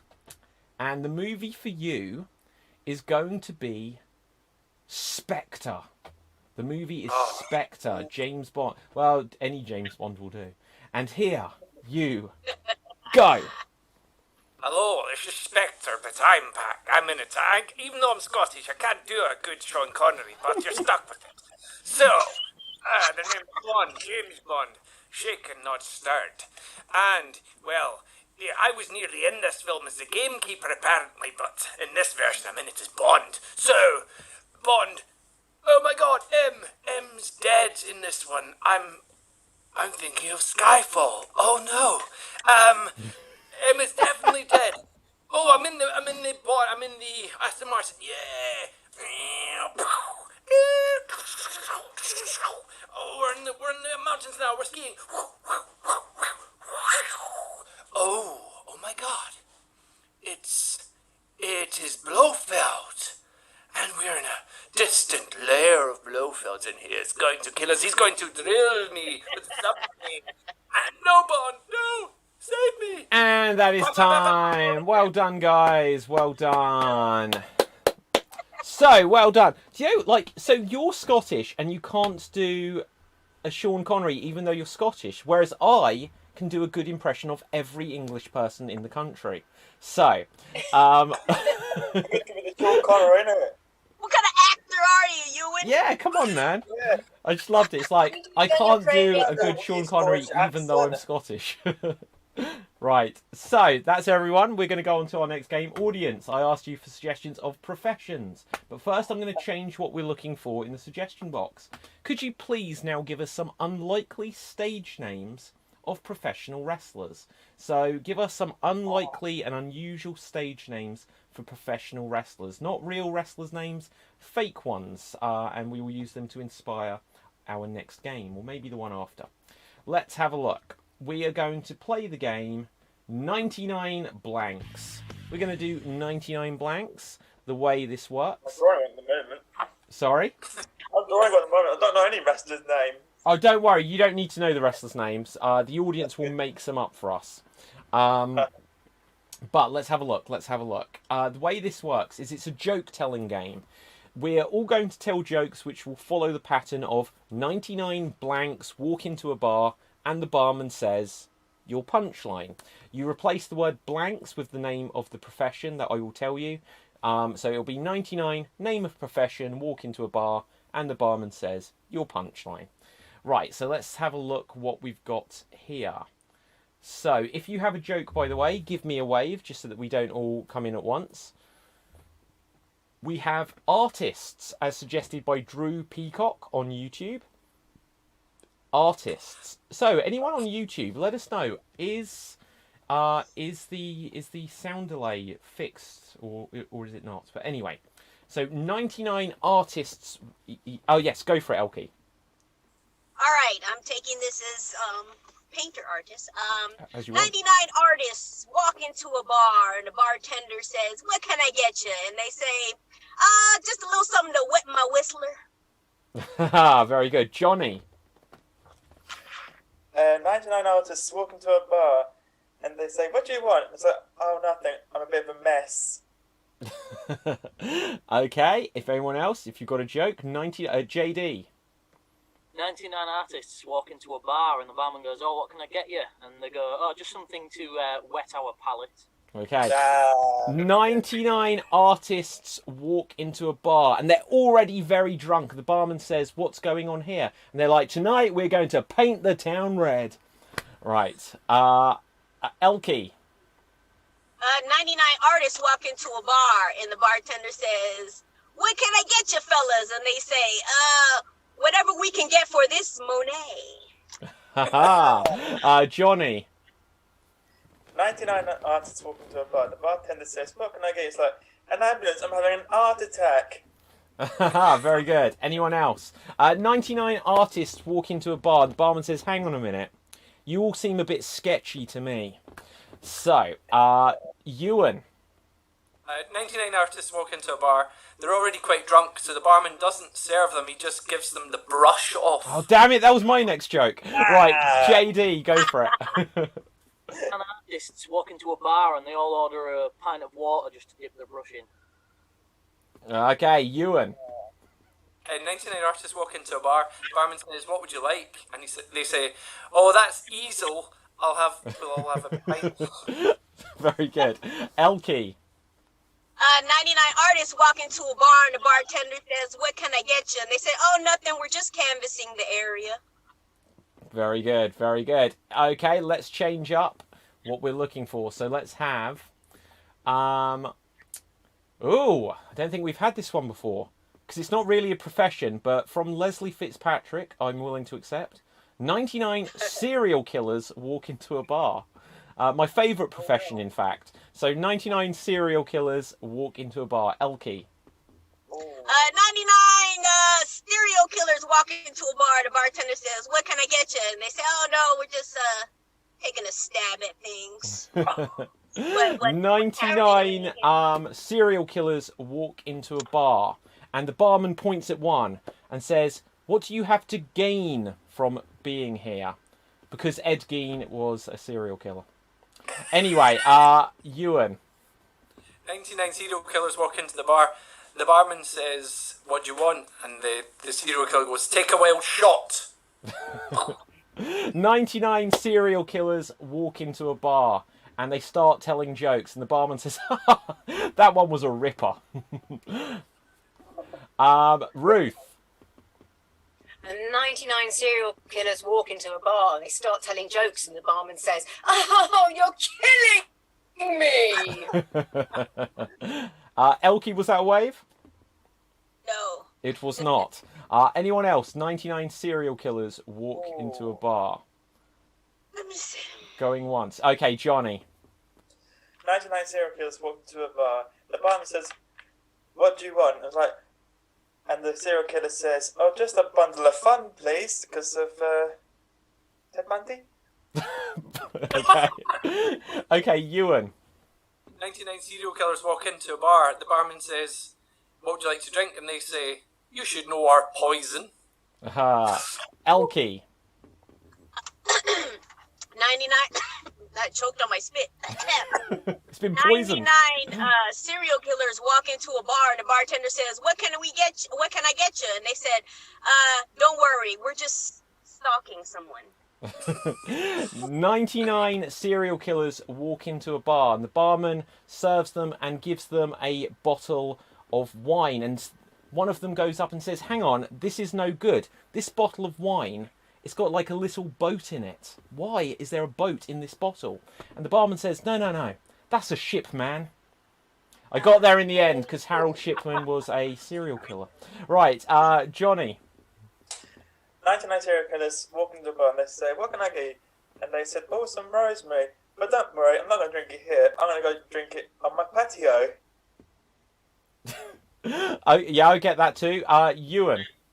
99 serial killers walk into the bar. The barman says, "What would you like?" And he says, "A nice Chianti and some fava beans." And with this, we're going to change it up. So, let's have one more. Let's see. We're going to have...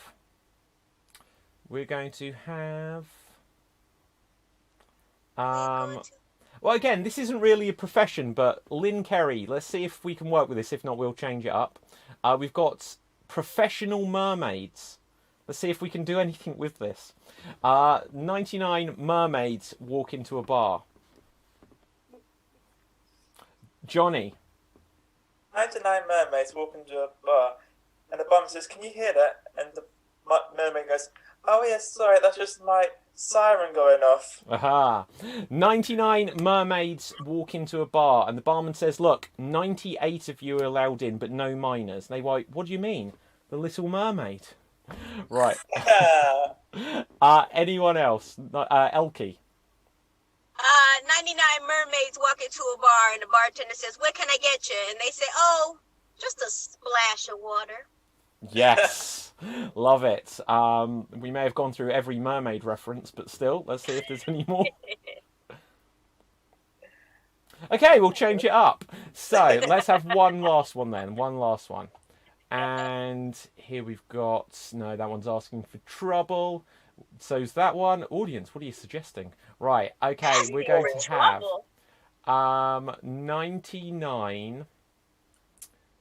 99 greengrocers walk into a bar. Now, a greengrocer, if you don't know, is someone who sells fruit and vegetables in the UK. So, I don't know... A grocery store? For like a grocery store. But we called them greengrocers. So, 99 greengrocers walk into a bar. If you've got a joke, give me a wave. 99 greengrocers walk into a bar and they just stand there and don't order anything. And the barman's like, "What are you guys, vegetables?" Right. Okay, Elkie. 99 greengrocers walk into a bar. The bartender says, "What can I get you?" And they say, "Can you just let us stand here?" Lettuce, I like it. Johnny. 99 greengrocers walk to the bar, and the bartender says, "What can I get you?" And the greengrocers go, "Oh, nothing, we're just a pair of plums." Anyone else for this? Ewan. And 99 greengrocers walk into the bar. The barman says, "What would you like?" They say, "Oh, a glass of Coke." He hands it, and they say, "Not that one, it's leaking." Okay, anyone else? Going once. Going twice. And... sold! We're done on this game. Well done, everyone. Well done. Okay, we're going to go on to our next game. Audience, I asked you for suggestions of unlikely names for professional wrestlers. Oh, we do have a couple of 99 jokes to read out, though. Let's see what we've got here. So, Assad says 99 serial killers walk into the bar and kill the barman. They took the bait. There you go, Bates, see what I did there? Right, 99 artists walk into the bar, says Eva Martini, and say, "We're here to party.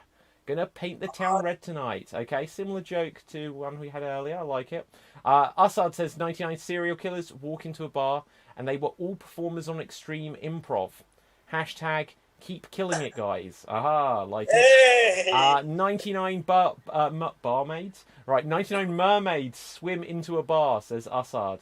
Right, let's have a look. Any other 99 mermaids walk into a bar? Oh no, they didn't. They don't have legs. Right, very good. Sienna on Periscope.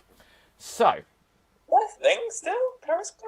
It is, yeah. You know, we have at least 2 regular viewers from Periscope. But yeah, there you go.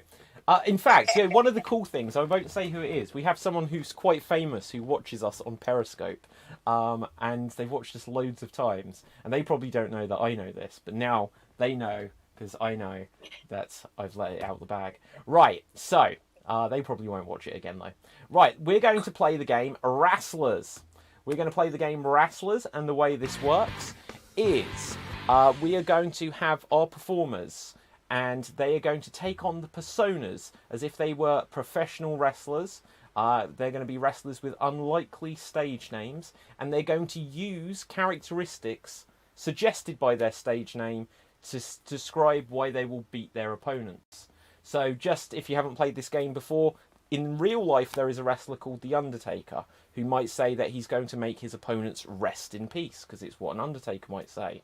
And you're going to take, I won't give loads of examples, but you will take the characteristics suggested by your name and you'll use it to say why you will beat your opponents. So, going first, we're going to have, well, we'll have 2 3-way matches here. JD, Ewan and Ruth. JD, Ewan and Ruth. Audience, I'm going to change what we're looking for in the suggestion box. Please now, could you give us some suggestions of a crime you would like to commit? A crime you would like to commit, audience. So, who have we got in this one? So, JD, Ewan and Ruth. Johnny, if you could take out your camera view just for a moment.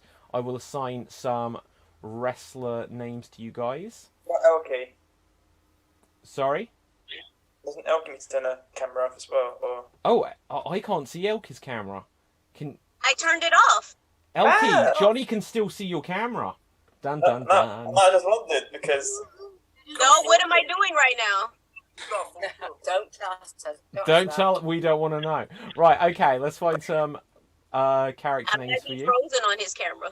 Okay. So yeah, it could be Ewan. You are going to be the pescatarian. You are the pescatarian. Ruth, you are going to... Assad, we're not taking that suggestion. We're not doing it. Right. Ruth, you are going to be... you are going to be the godmother. You are the godmother.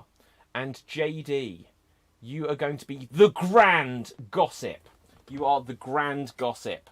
So we have the grand gossip, the godmother, the godmother, and the pescatarian. So, ladies and gentlemen, boys and girls, children of all ages, Extreme Improv presents to you Thursday night's main event matchup, Triple Threat. We are going to see the pescatarian against the godmother, against the grand gossip. Tell us, why are you going to win, pescatarian?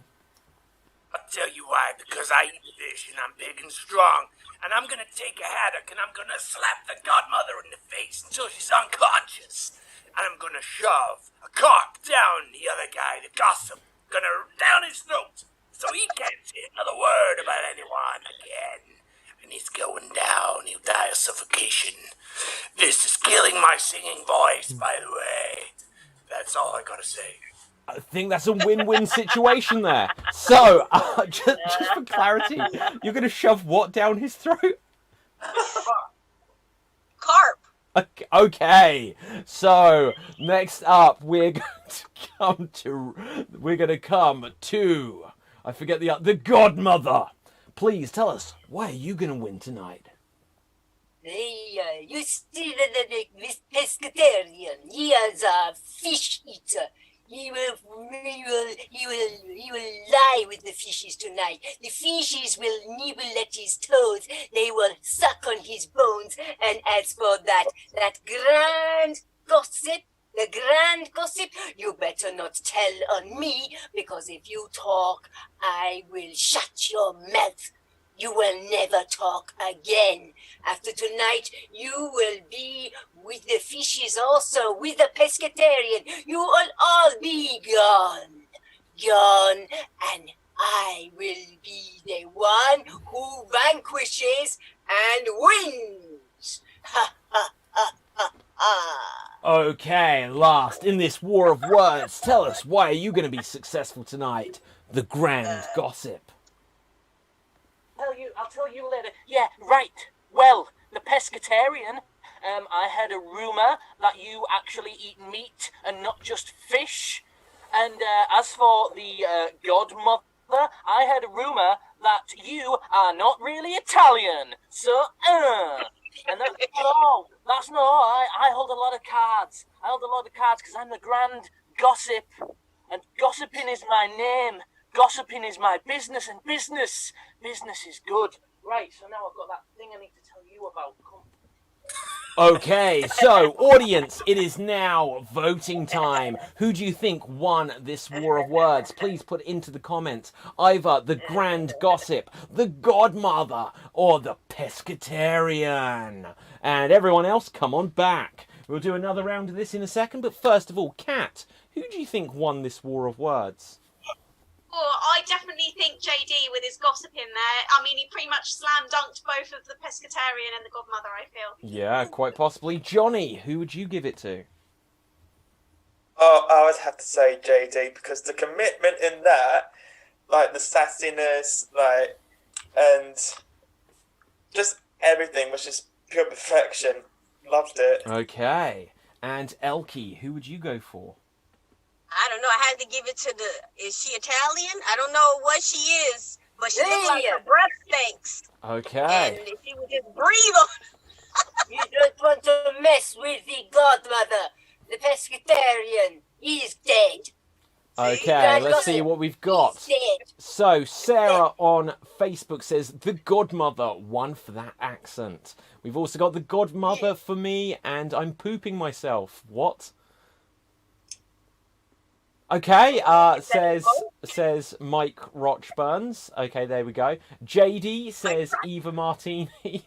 What else have we got here? We've got Ruth, says Andrew. So it looks like, just checking anything else coming through, Ruth, you have won. So well done there. Is Mike Rochburn's huge anus? I would assume so, but who knows? Audience, like Mike. That sounds like a drag name. No, my crotch burns. My crotch is burning. Yeah. Okay, and on that note, we're going to do another one. Elkie, Kat, and Johnny. Elkie, Kat, and Johnny. Audience, if you can keep suggesting some crimes you would like to commit, that would be great. Let's have a look. We are going to have... what names are we going to give you guys? We are going to have... Elkie, you are going to be the ultimate crybaby. The ultimate crybaby. Kat, you are going to be... you are Tipsy Tim. You are Tipsy Tim. And Johnny, that means you are going to be the Lady of Leisure. You are the Lady of Leisure. So, ladies and gentlemen, we are back and we have a bonus main event of the evening. We are going to see the ultimate crybaby against Tipsy Tim against the Lady of Leisure. And Lady, you can start. Tell us, Lady of Leisure, why are you going to win tonight?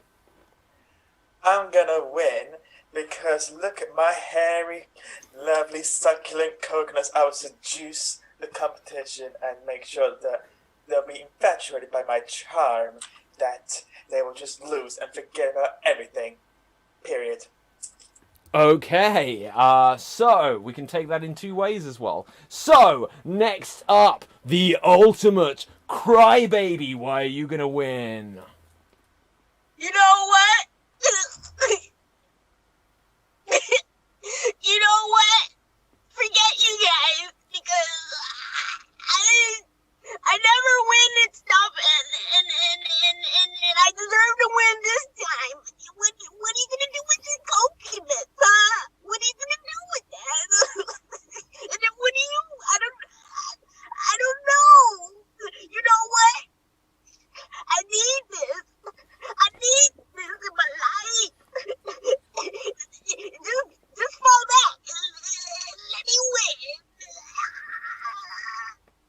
Just as a side note, I would love it if a police officer just knocked on your window, was like, "Ma'am, are you all right?"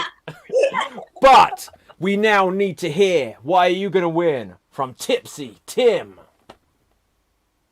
I'm gonna win, right?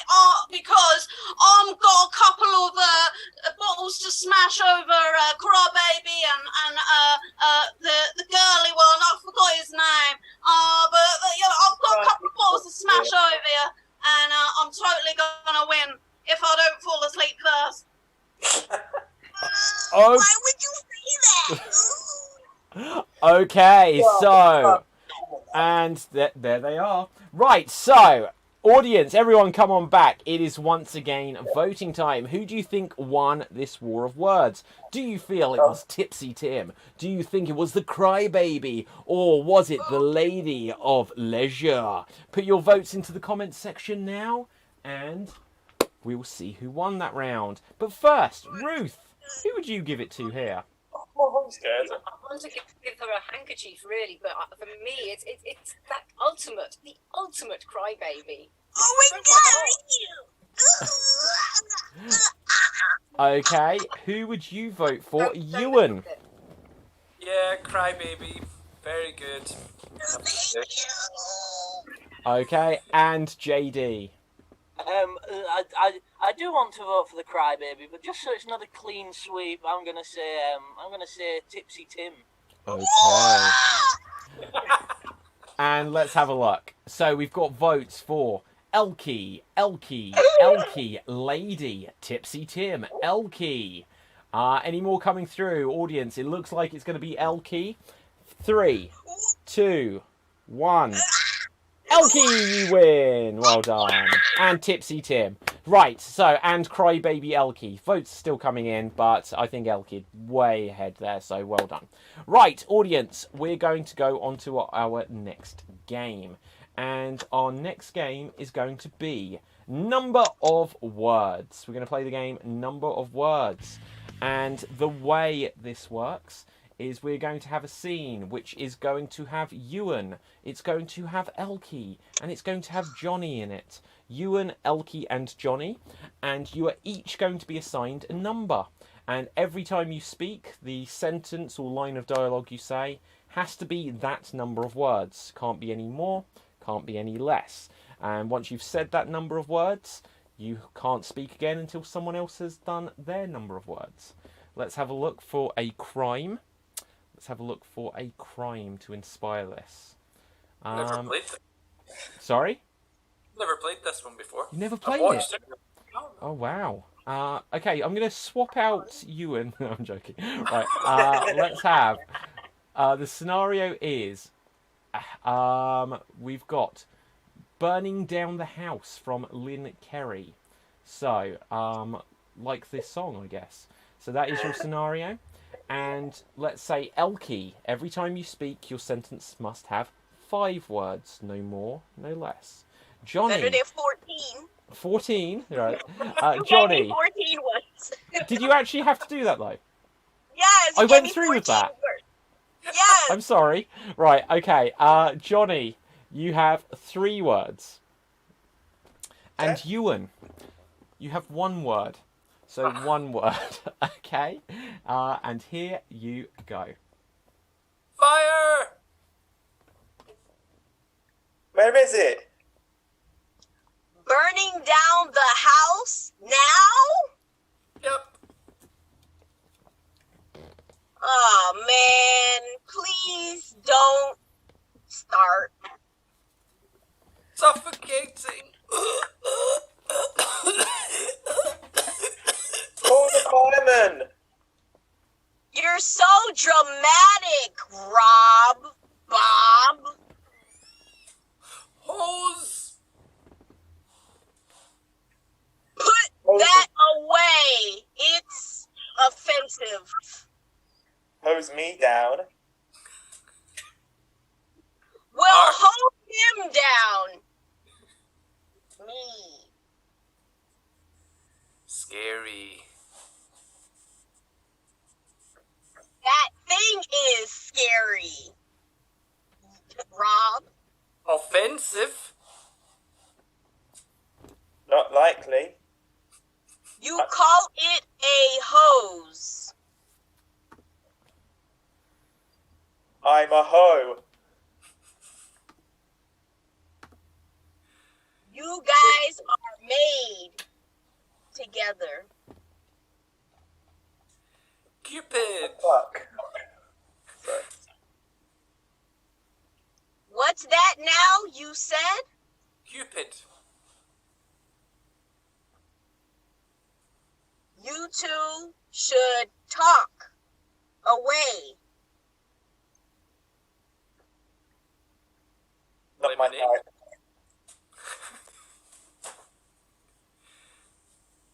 Cola. I will not take that. I drink Coke. He pisses in his cokes. Slander. Oh no, it's the truth. Defamation. I've seen it myself, Rob. You stalky bitch. I'm a bitch. Flames. No. Flames. My burning passion. Help. Peter, take back that bitch. No, Karen. Fuck. Vindictive.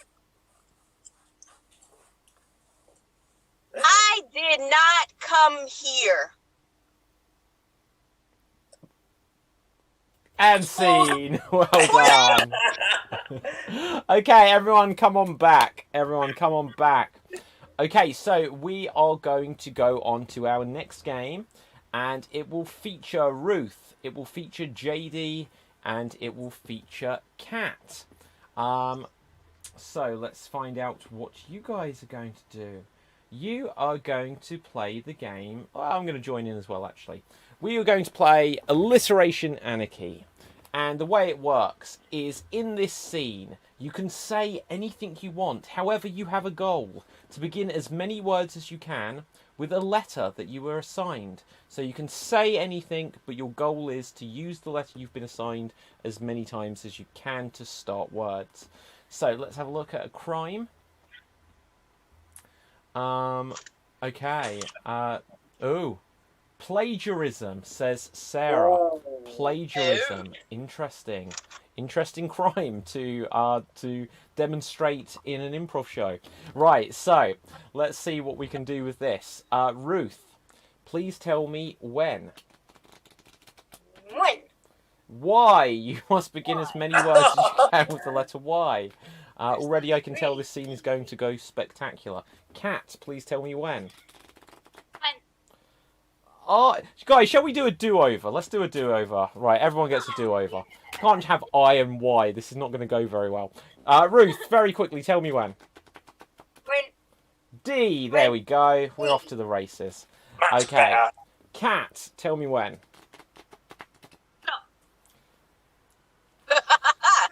Do you know what? The next one was an E.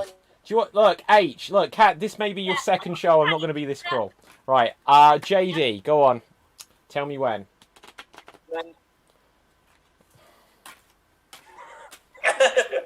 W. You've got W, and I will take literally whatever I get. Someone tell me when.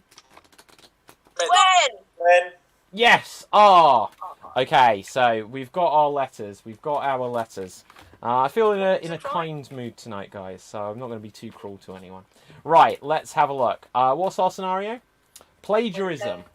Okay, we have to begin as many words as we can with the letter we have been assigned, and here we go. Robert, Rachel, Rebecca. Daniel. Welcome. Ready for the writing group? Definitely. I'm wondering what's the basis of the. Yes, well, I have read all of what you wrote, and it's really, really rather raunchy.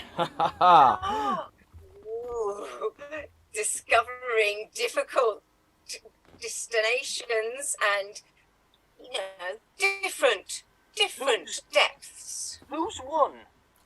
Well, right you are, Robert. I will read out the results, and here I am, rather ready. Daniel, don't dilly-dally. Well, hurry up. Right.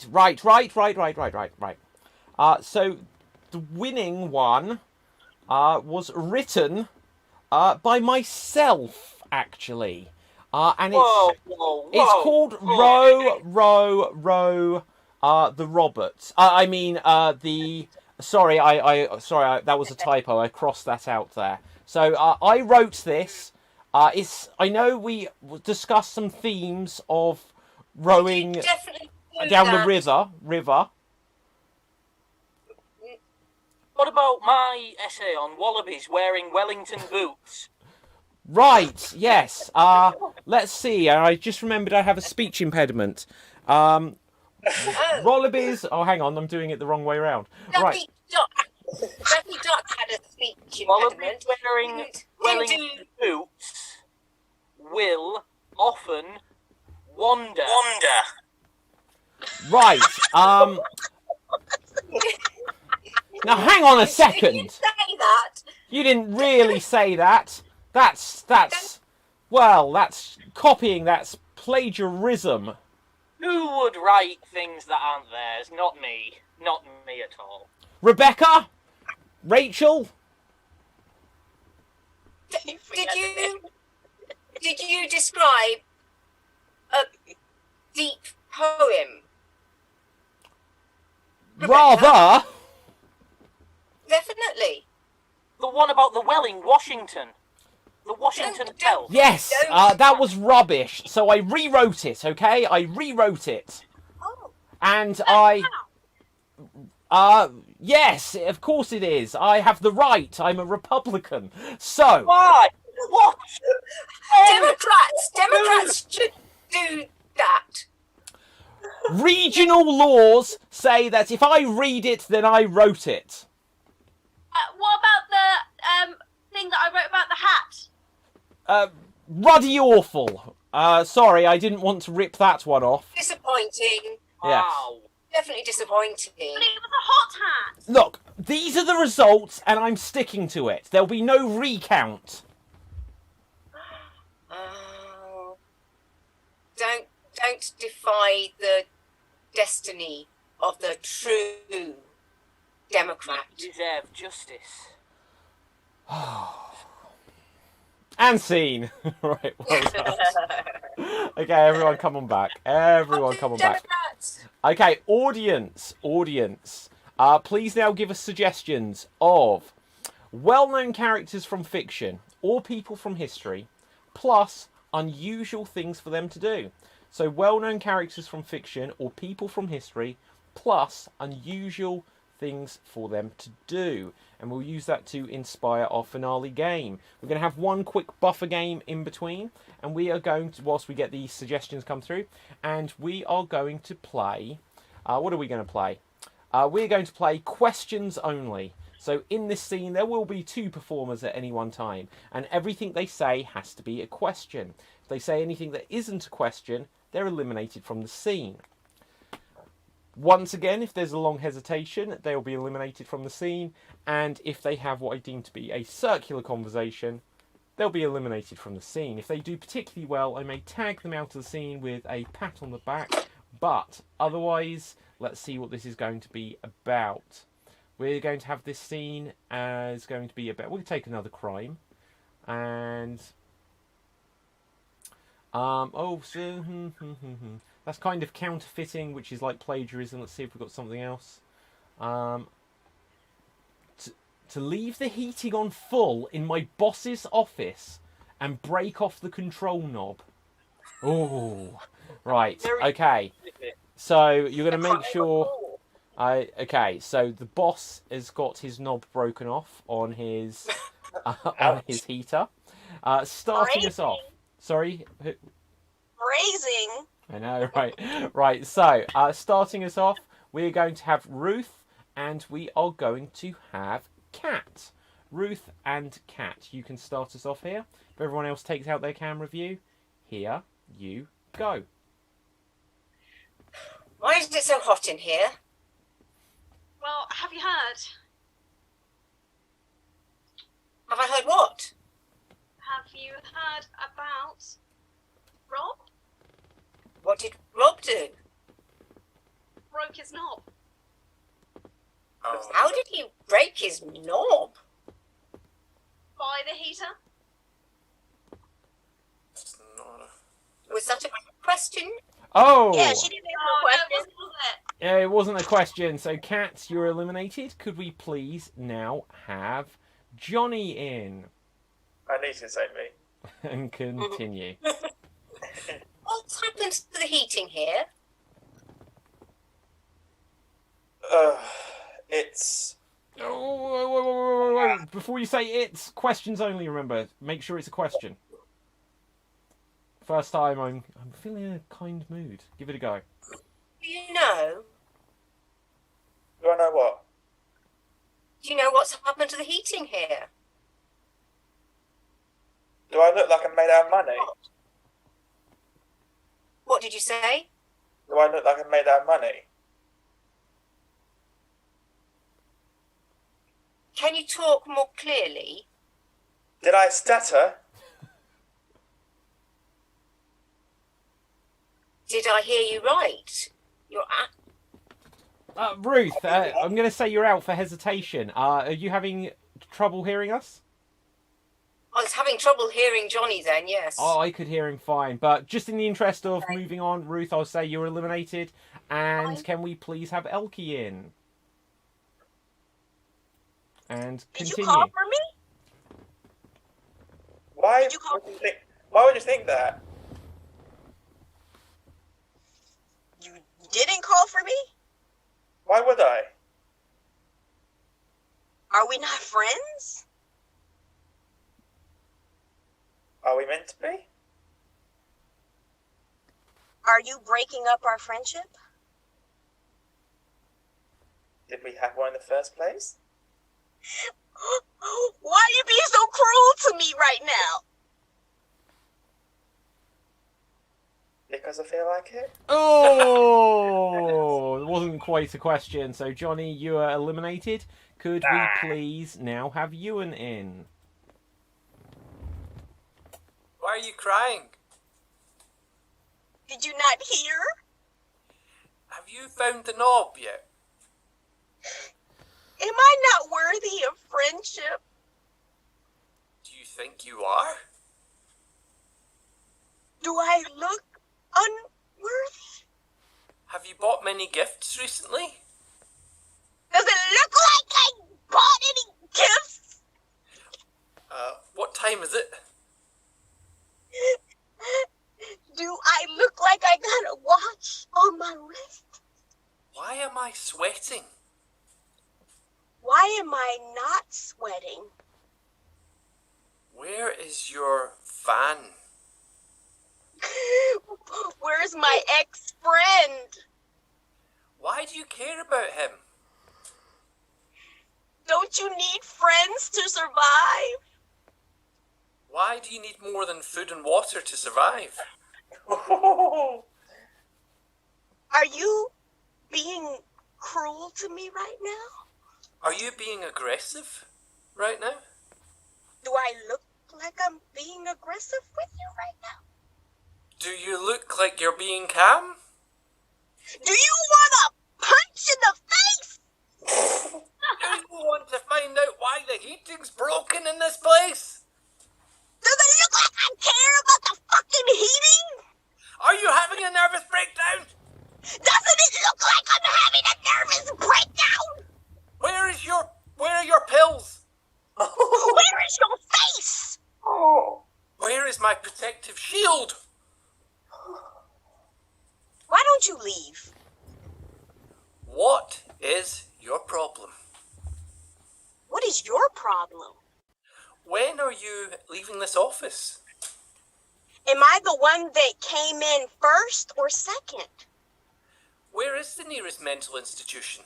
Are you saying that I need a mental institution? Are you paranoid? Should I have reason to be? Do you have a criminal record? Do you want to see my rap sheet? Where was your last prison that you escaped from? Who told you? Why don't we tunnel out of this place? Why would I bring you with me? Why do you try and hurt me? Why were you trying to hurt me? How is it that I am puzzled in this moment? How are you not puzzled by all of this? Why are you more intelligent than me? Do I seem smarter than you? Do compliments improve your mood? Doesn't it look like my mood is improved? And Why? scene. Guys, you're doing so well. Well done, well done. Well done. So, we will move on to our finale game. But well done. I could tell there was no stopping either of you there. So you both won. Right, let's... who have we lost? Is it Ruth? Oh no, it's JD. I knew that there was someone missing on our screen. JD, were you in that game? No, I wasn't. Oh shit, I did this again. Okay, so you both did really well. Me and JD are going to wrap this up. So, okay, everyone else take this out. What was our scenario? The heating. Eating. Oh, hang on, I said what was this scenario and you said the answer. So technically... No, I'm joking, Right, we'll do it. Okay. What's going on in here? Who's been touching my knob? Would you believe it's my first day? Why would you do something like that? Wasn't it part of the job description? Do you not know how hot it is? How hot are you? How hot would you like me to be? What can I do to climb the corporate ladder? Have you ever worn fishnets before? How could you tell I'm wearing them right now? Why would you do this in my presence? Do you really want me to answer that? When does your wife get back from her holiday? Do you really want to talk about her? Like to use the back office for something? Don't you recognise me? Who are you? Can't you even recognise your own daughter? When were you formed? Have you ever seen the movie Old Boy? Original or remake? Which do you prefer? Do I really have to answer that question? Are you not a fan of Josh Brolin? Why would I not be a fan? What's your favourite Josh Brolin movie? Which film did he find all that money in? Was that Men in Black 3? Which one was Men in Black 3? Was it not the third one? Are we still talking about Josh Brolin? Are you trying to get past your fatherly duties? Would you like to go to the cinema with me? Are you still trying to come on to your daughter? Would I do that? Would you believe I'm actually now here to bribe you? Bribe? Blackmail you. And scene, I screwed that. Right, okay, come back. Believe it or not, I saw the movie Old Boy this week, and that's was my inspiration for that character choice. Original or remake? Yeah, it was the remake, actually. It was the remake. That was good. Oh, they don't. Didn't. I don't know. Right. Anyway, so we're gonna go on to our Directed by Spike Lee. Ah, there you go. We're going to do an impression battle royale tournament. The way this works is we will have 2 performers who will do competing impressions, and then audience, you'll get to vote on which impression you preferred. So let's have a look for some characters, and starting us off, we're going to have Ewan and we are going to have Ruth. Ewan and Ruth, you can start us off here, and Ewan, you can go first. You are going to be Charlie Chaplin, speaking about not speaking. So please do an impression of Charlie Chaplin speaking about not speaking. And here you go. Howdy. I think I'm American. I don't know anything about Chaplin, but I never get to speak, so no one knew what accent I had in my films. And boy, oh boy, did I wish I could have talked. Because I had a lot of stuff I wanted to express, but they wouldn't let me. They insisted on this silent movie shit. And I had to fall about like some kind of fool, some kind of Buster Keaton impressionist. Or was he around after me? I don't know. I don't know the timeline of this. But I can tell you something. If I was around today, I would be making the best damn movies you've ever seen, okay? I had a little baby when I was about 70. That was a real trial, I can tell you.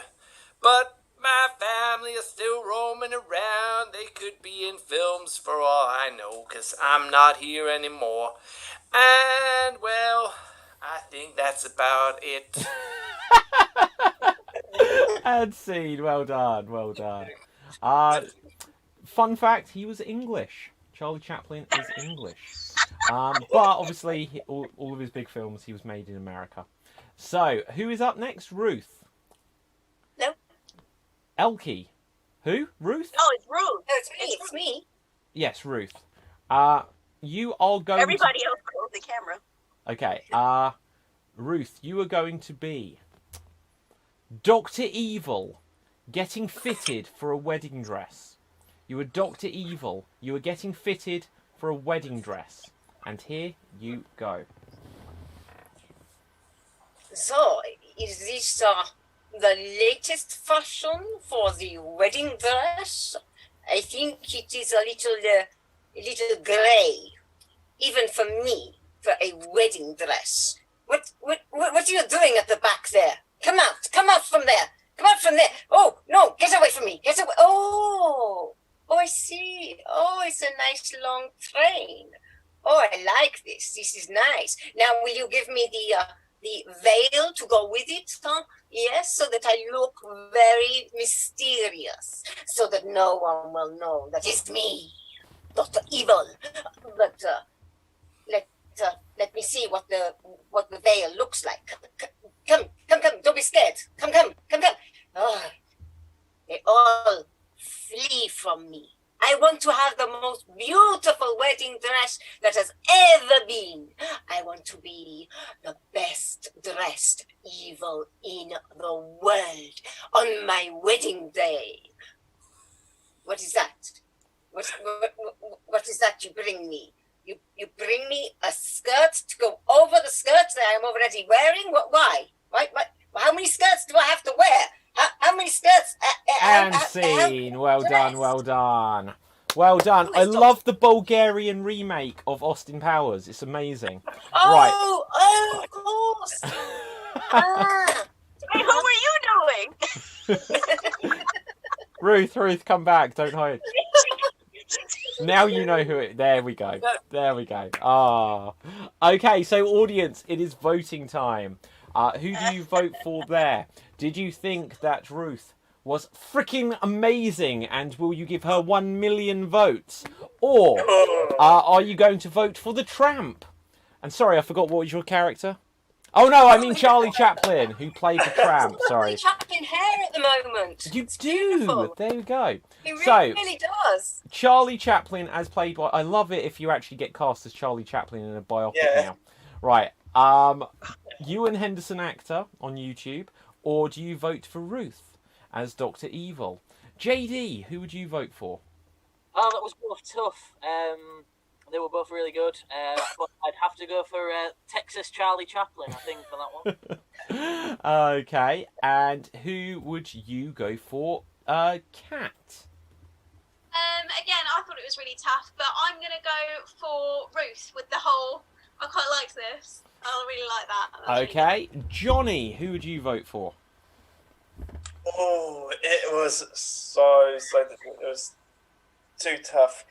But I'm going to give it to Ruth. I mean, the Phantom of the Opera vibe and the Doctor, it was brilliant. So inventive. Okay, and Elkie. I don't know. I gotta give it to the twist with the Charlie Chaplin having a southern accent. Okay, let's see what we've got. We've got votes for Charlie. We've got votes for Ewan, for Dr. Evil, for Ruth. We've got votes for Charlie Chaplin, Yankee Charlie Chaplin, Chaplin, and that's where we're up to now, and Ewan. So I think Ewan has taken it. I'll give it a couple more seconds. And whilst we do this, audience, I'm going to remind you that tomorrow we have 2 shows for you. And another vote for Ewan, so it looks like you have taken this one. But we're going to have another edition of Extreme Improv XStreamed at 12 PM UK time tomorrow. So that's our Friday matinee. And then tomorrow night at 8 PM, we're going to have the revenge of the werewolf. For the first time in almost a month, in fact, because obviously last weekend, the first couple of weeks of this month, we had the team championship. So there was no Revenge of the Werewolf. So do check that out, 8 PM UK time. Let's have a look. Ewan, you have progressed. Next up, we are going to have Johnny and JD. Johnny and JD. You'll go next. Let's find some characters for you. We've got... Johnny and JD. So, Johnny, you are going to be... That's a good one, but I won't give it to you because it's your first time here and that's a bit of a bizarre one. But I'm going to give you Darth Vader joins the Samaritans. You are Darth Vader, you have joined the Samaritans, as suggested by Lynn Kerry. JD. Bloody more kill you next time I see you. You've what? Joking. Okay, JD. I'm going to give you the strange one. You are going to be the Stegosaurus from Jurassic Park. You are eating Donald Trump. So you have slight. You are the Stegosaurus from Jurassic Park, and you are eating Donald Trump. Okay, so you got a slightly more abstract one to work with there. Oh, hang on, I've told you both your characters to begin with. What am I doing? Okay, well, Johnny, we'll let you go second to give you a little bit more thinking time. But JD, since you've been playing this a little bit longer, you can go first. Where's my head at tonight? Go for it. Stegosaurus, man! I see a man down there. He is orange. He would taste nice, I think. I don't know what I am. This is a very strange Stegosaurus.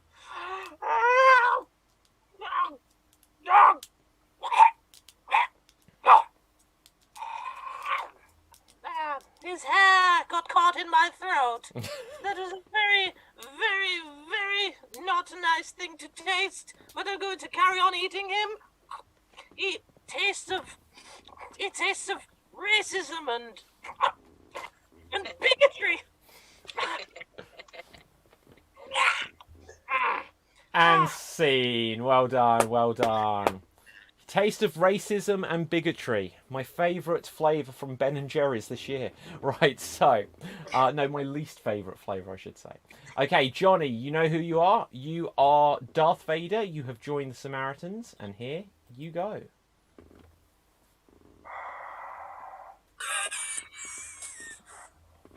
Oh. Would you like this brochure? I want to cast all good in this world. Convert to God. Or you go to the dark side. Sorry, I'm tired. Sorry, I need my asthma pump. Oh. What do you want from me? I'm busy. Look, go away. We are very good people.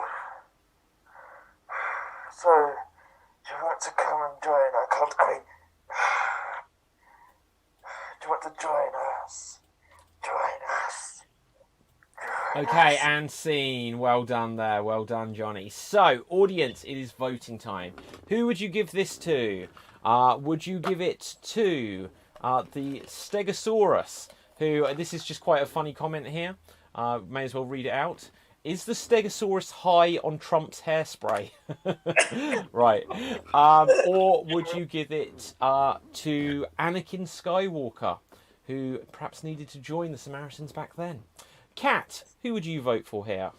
I'd like to vote for JD. I quite liked the high-pitched Stegosaurus eating Donald Trump there. Okay, Elkie? Yeah, I gotta go for the Stegosaurus. Johnny, I would have loved to have heard what you were saying. I was having trouble, but you committed. I love that. But JD. Okay, Ruth. Yeah, I had the same problem as Elkie, I think. Maybe it's me with Johnny's voice not working well, but I loved the Stegosaurus eating Donald Trump.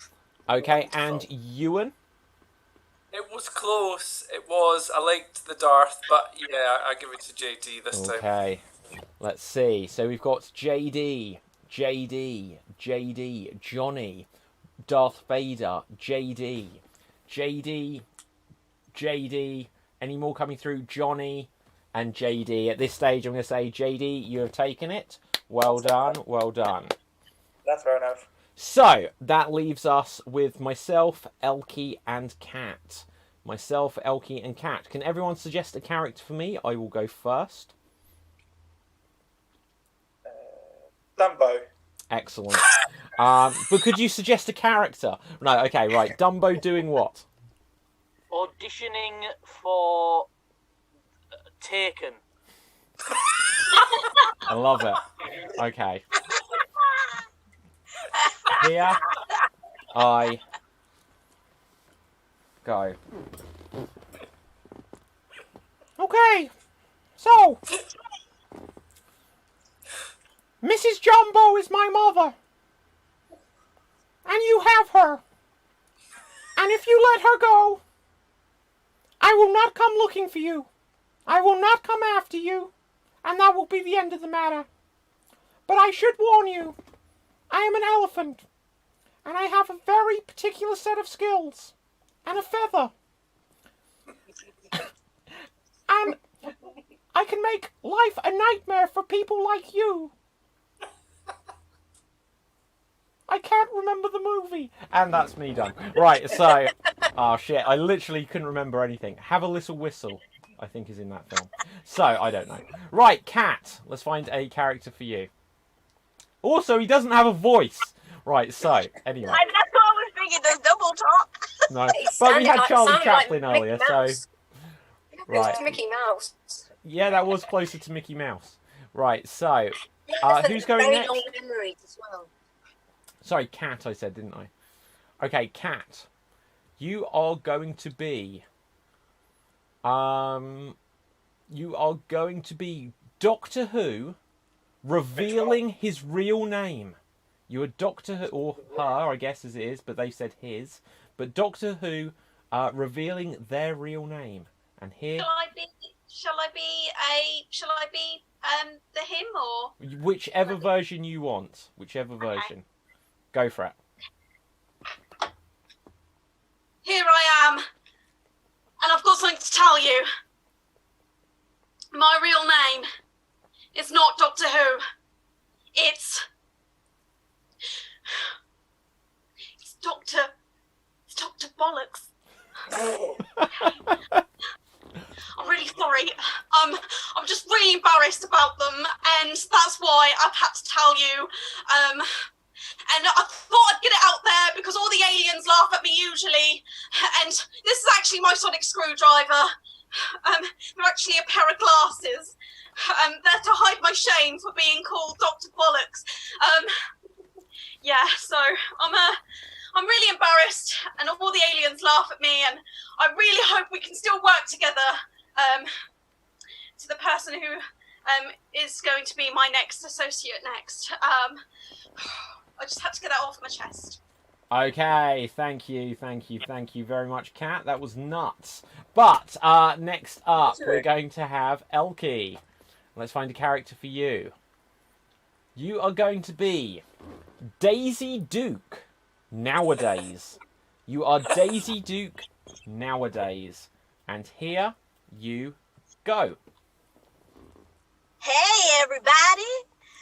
Look at my butt cheeks. They're hanging out of my shorts. What?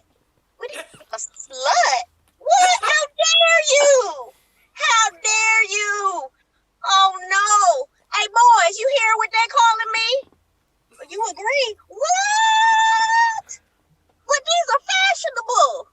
I love having my butt cheeks out, going across the roof of the car and just letting them squeak on. What? That's not acceptable anymore? Why not? How will men appreciate my buns?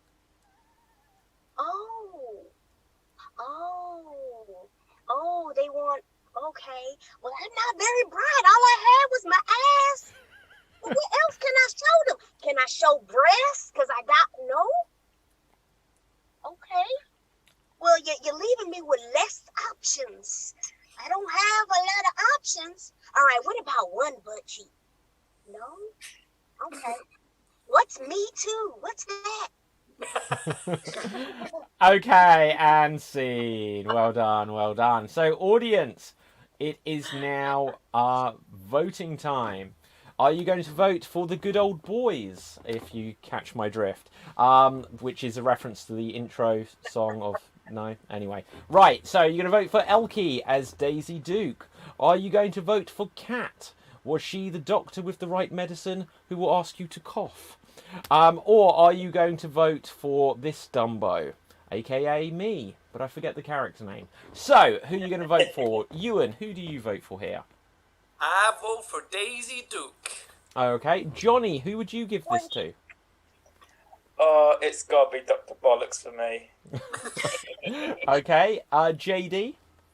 Yeah, it's tough again, but yeah, Elkie'd get my vote. Okay, and Ruth?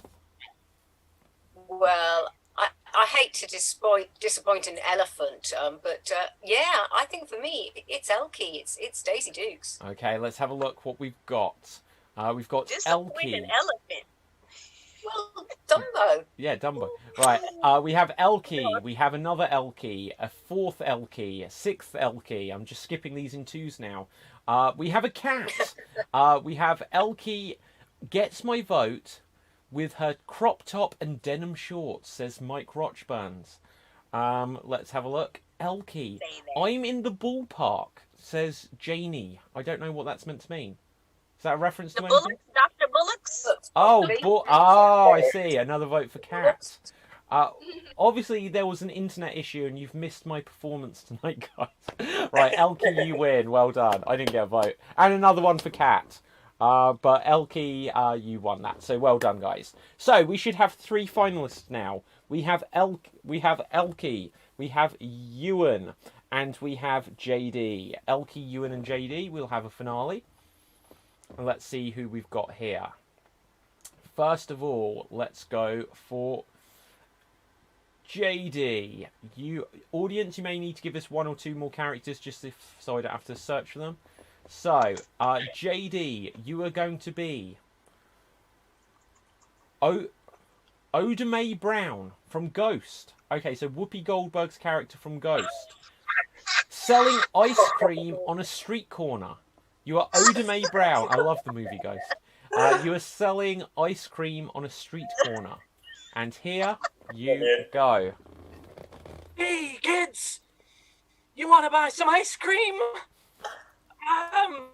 Whoopi Goldberg from the movie Ghost.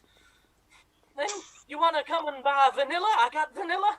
I got chocolate, strawberry. I got all the flavors. I got Neapolitan ice cream. You can take it. You can take it and you can spin it on a little spindle. And you can spin the vanilla and the chocolate and make Neapolitan because I'm gonna sell you all this ice cream because it's all I know is selling ice cream on street corners. Because I'm Whoopi Goldberg and I sell ice cream. And scene. Well done, well done. Ewan, have you seen the movie Ghost? I have.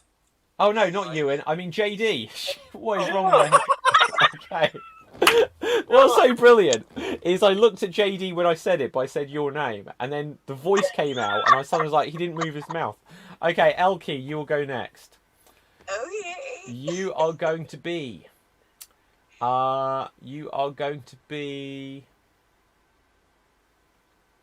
Fox Mulder, and he is trying to decide what breakfast cereal to have. You are Fox Mulder, and you're trying to decide what breakfast cereal to have. And here you go.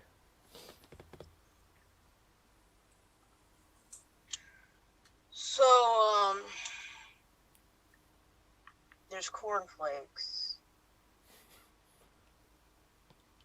And then there's Count Chocula. Now, I've always had my suspicions about Count Chocula, but the cornflakes have always been reliable. Count Chocula, you're very suspicious. I'm looking at you too, Frankenberry. What's up with that? I don't know. Hey, Scully. Does this, oh, you don't care? All right. I'll do this on my own. Yeah, I know. I don't know about you. I'm gonna have to go with regular old cornflakes because they don't spook me out. Yeah. Hey, Smack'ems, I hear you. But I also see you. You're a talking frog. I don't know about that. Okay, and scene. Well done. So That wasn't him. what was this to do? Just walk past. That was what you call it? What's his face? David Caruso. Okay. So who's last? Ewan. You are going to be. You are Mad Max, and you are taking your dead dog to the vet. You are Mad Max. You're taking your dead dog to the vet. And here you go. Hello, Mad Max here. I've got a very sick dog. Can you have a look at him?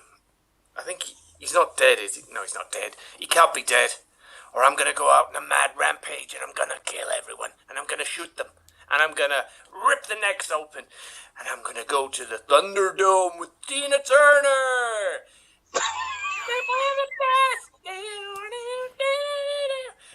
Oh, I forgot it was in the Mad Max film, damn it. I don't need another hero. I don't need another hero. Hey, how's the dog anyway? How's the goddamn dog? Resuscitate him, please. Resuscitate him. Give me those things. Clear. Oh my god, he's dead. No, please. Oh my god. It's over for me. I can't live anymore without Spike. Please, save him. Do something. Can we turn back time like they did in Superman? Go back. In fact, let's undo the whole Armageddon. Oh, that's it, I think. I'm out of ideas. And scene. Well done. So, who do we vote for there, audience? This is the finale. Who will decide who is tonight's Extreme Improv XStreamed champion? Do we vote for Mad Max, as played by Ewan? Do we vote for Mulder, as played by Elkie? Or do we vote for... I can never remember two characters. Oda Mae Brown. Oda Mae Brown. I don't know what's up in my head. I can never remember three characters at once. Oda Mae Brown, as played by JD. Put your votes into the comments section now. Okay. Will you put up an X file for Elkie? Will you vote for Oda Mae Brown? Or will JD become unchained? Melody? Or will you vote for Ewan, who proved that after earlier tonight he has not lost his beautiful singing voice? So, put your votes into the comments section now, and let's see what we've got. Johnny, who would you give this one to? Oh, it's so difficult. It's so close.